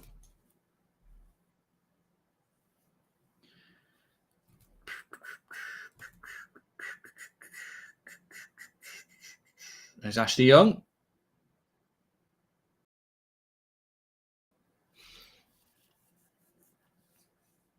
I don't think we look like we're going to score ourselves. And I think, the midfield battle, we're probably not winning it anymore. But I think that defence has settled quite nicely now. I would be surprised if Villa got a goal. We looked like Villa were going to get a few at the start of the second half, but we've solidified the back. De Gea getting the cross blocked there. But I think both teams take quite a lot out of this. It doesn't matter if you lose 2-1 in a pre-season game. If you're Villa, it's not really the story of the game, is it? When you change most of your players after an hour, but a tale of two halves. First half, we didn't create much, but we controlled the ball. We got 2 goals from it. Second half, for 20 minutes, they dominated us before all the changes. So a tale of two halves, really. And I think we don't need everything to be perfect anyway. I want things to go wrong in pre-season, and they haven't gone wrong. But what I mean is I want us to have some learning points so that we've still got time to do something about it. There needs to be some warnings as well. Signings are still massively important. We know that squad depth just isn't fit for purpose at the moment. We've got to bring some new players in. If we'd have won, in many ways, I'm glad that we haven't won 4-0 today, because if we had won 4-0, people would be going, we're going to win the league and all this shit. And we're not going to win the league. Like, we're quite clearly not going to win the league. This is the first real test we've had of pre-season. And whilst the first half had lots of positives, the second half, we got absolutely dominated. And that was the same team as the first half. So it's a reality bite. And I can't predict this season. I wish I could, but I cannot predict this season. I don't know whether we're going to finish 4th or 8th. I just don't know. But what I do know is we're going to not finish in the top 4 with this squad, not because we haven't got the quality. I mean, it's arguable whether we have got the quality, but we haven't got the depth. Here's Chong. Too greedy. Too greedy. Wins a corner.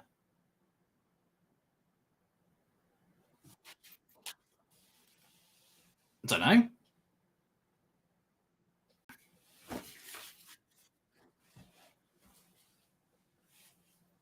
A couple of super chats here. Have to be honest, but have to be the guy, but honestly played dreadful this game, says Trey. And Praise says, hi, Mark. I'm starting to believe the United tax is real. They just sold their left back for peanuts, who Barcelona been trying to buy since January, says Praise. Hi, Mark. I'm new to our channel. I'm new to your channel, says Meta. I just wanted to know what you did before the United stand. Were you always involved in football or something, says Meta? No. I used to work in banking. Anurag says, this game has been a reality check for the players and the fans. Eric Ten Hag football will take time, while marginal improvements will be visible. I don't expect a proper possession functioning team before Christmas, says Anurag. Interesting.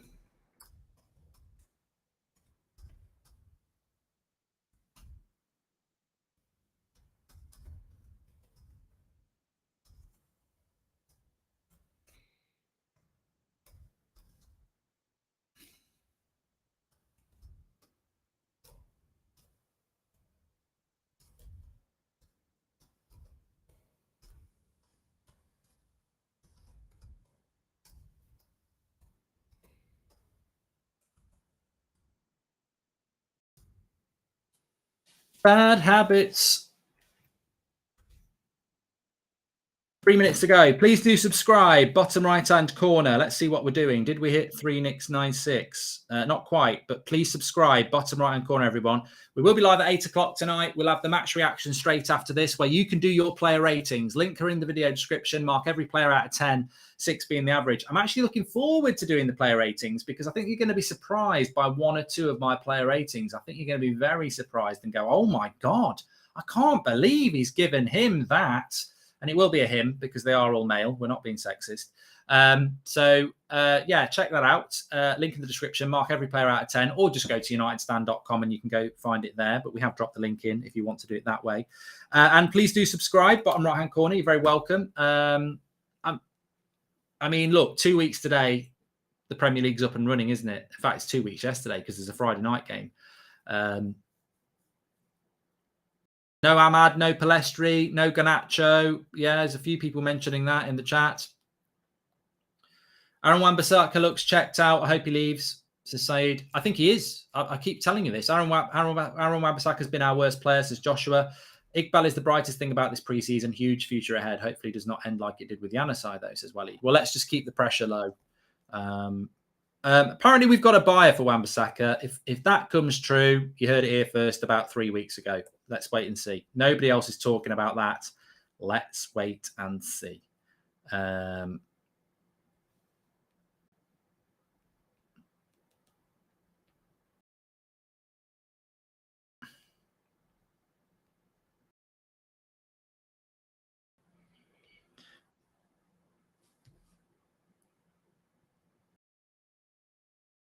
I doubt it. I doubt it. Ashley Young against Wan-Bissaka.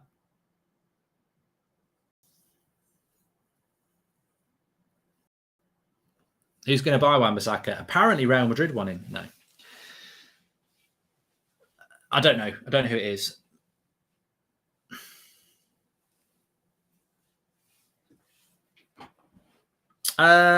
Just a shot of Ten Hag there. What do I think he was thinking? Look, I think he'll be far angrier than I am or you are. I don't think he'll be very happy. I don't, if I'm honest. We've got the possession stats, by the way.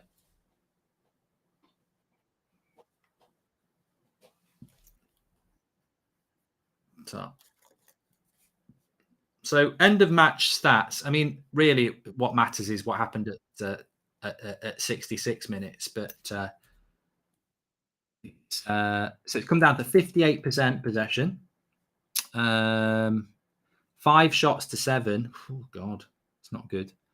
84% to 79%, and passing 504 to 365. So a lot's changed in the second half, really.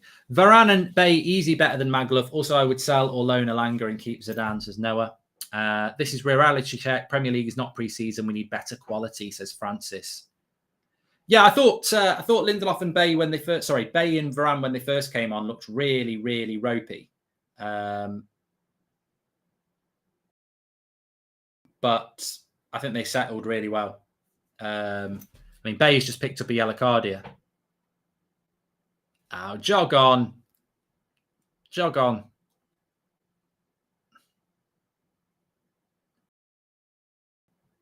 That's hardly a yellow card for Eric Bay, is he? He's just manhandled him to the floor. It's not a yellow card, mate.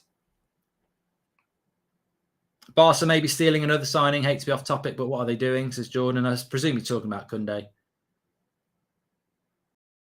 There might still be a chance for Villa here to get the equaliser, but Malacia does well.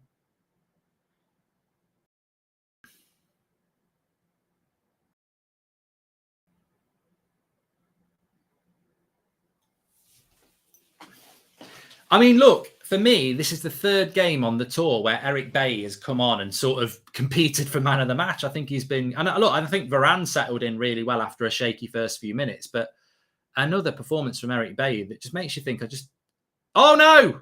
Oh, it's an equaliser. It's 2-2. It's 2-2. It's 2-2. Yeah, it's 2-2. It's difficult to implement his style into United. Ajax has played attacking football for decades and the academy's played the same style. Makes sense why Erik ten Hag wants players with an Ajax history, says Mac. Well, that's the full-time whistle and it finishes 2-2. I haven't even seen the goal. There it is.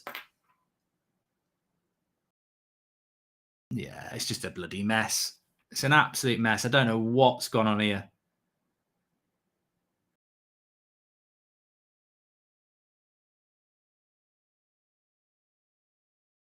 I mean, at the end of the day, I think in the Premier League, that might be a foul on De Gea, to be fair. He's barged off the ball. But, yeah. But it's just 2-2.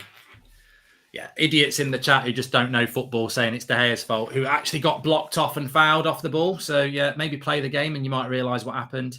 That's the real Eric Bay, says Robert McCormack. Well, yeah, Bay actually gets beaten in the air from the corner. But apparently, Robert, it's De Gea's fault. It's not the defender's fault for not winning it. But look, 2-2. Welcome. Thank you for being a member for 2 months. Right, we're going to do player ratings. Links in the video description. Mark every player out of 10.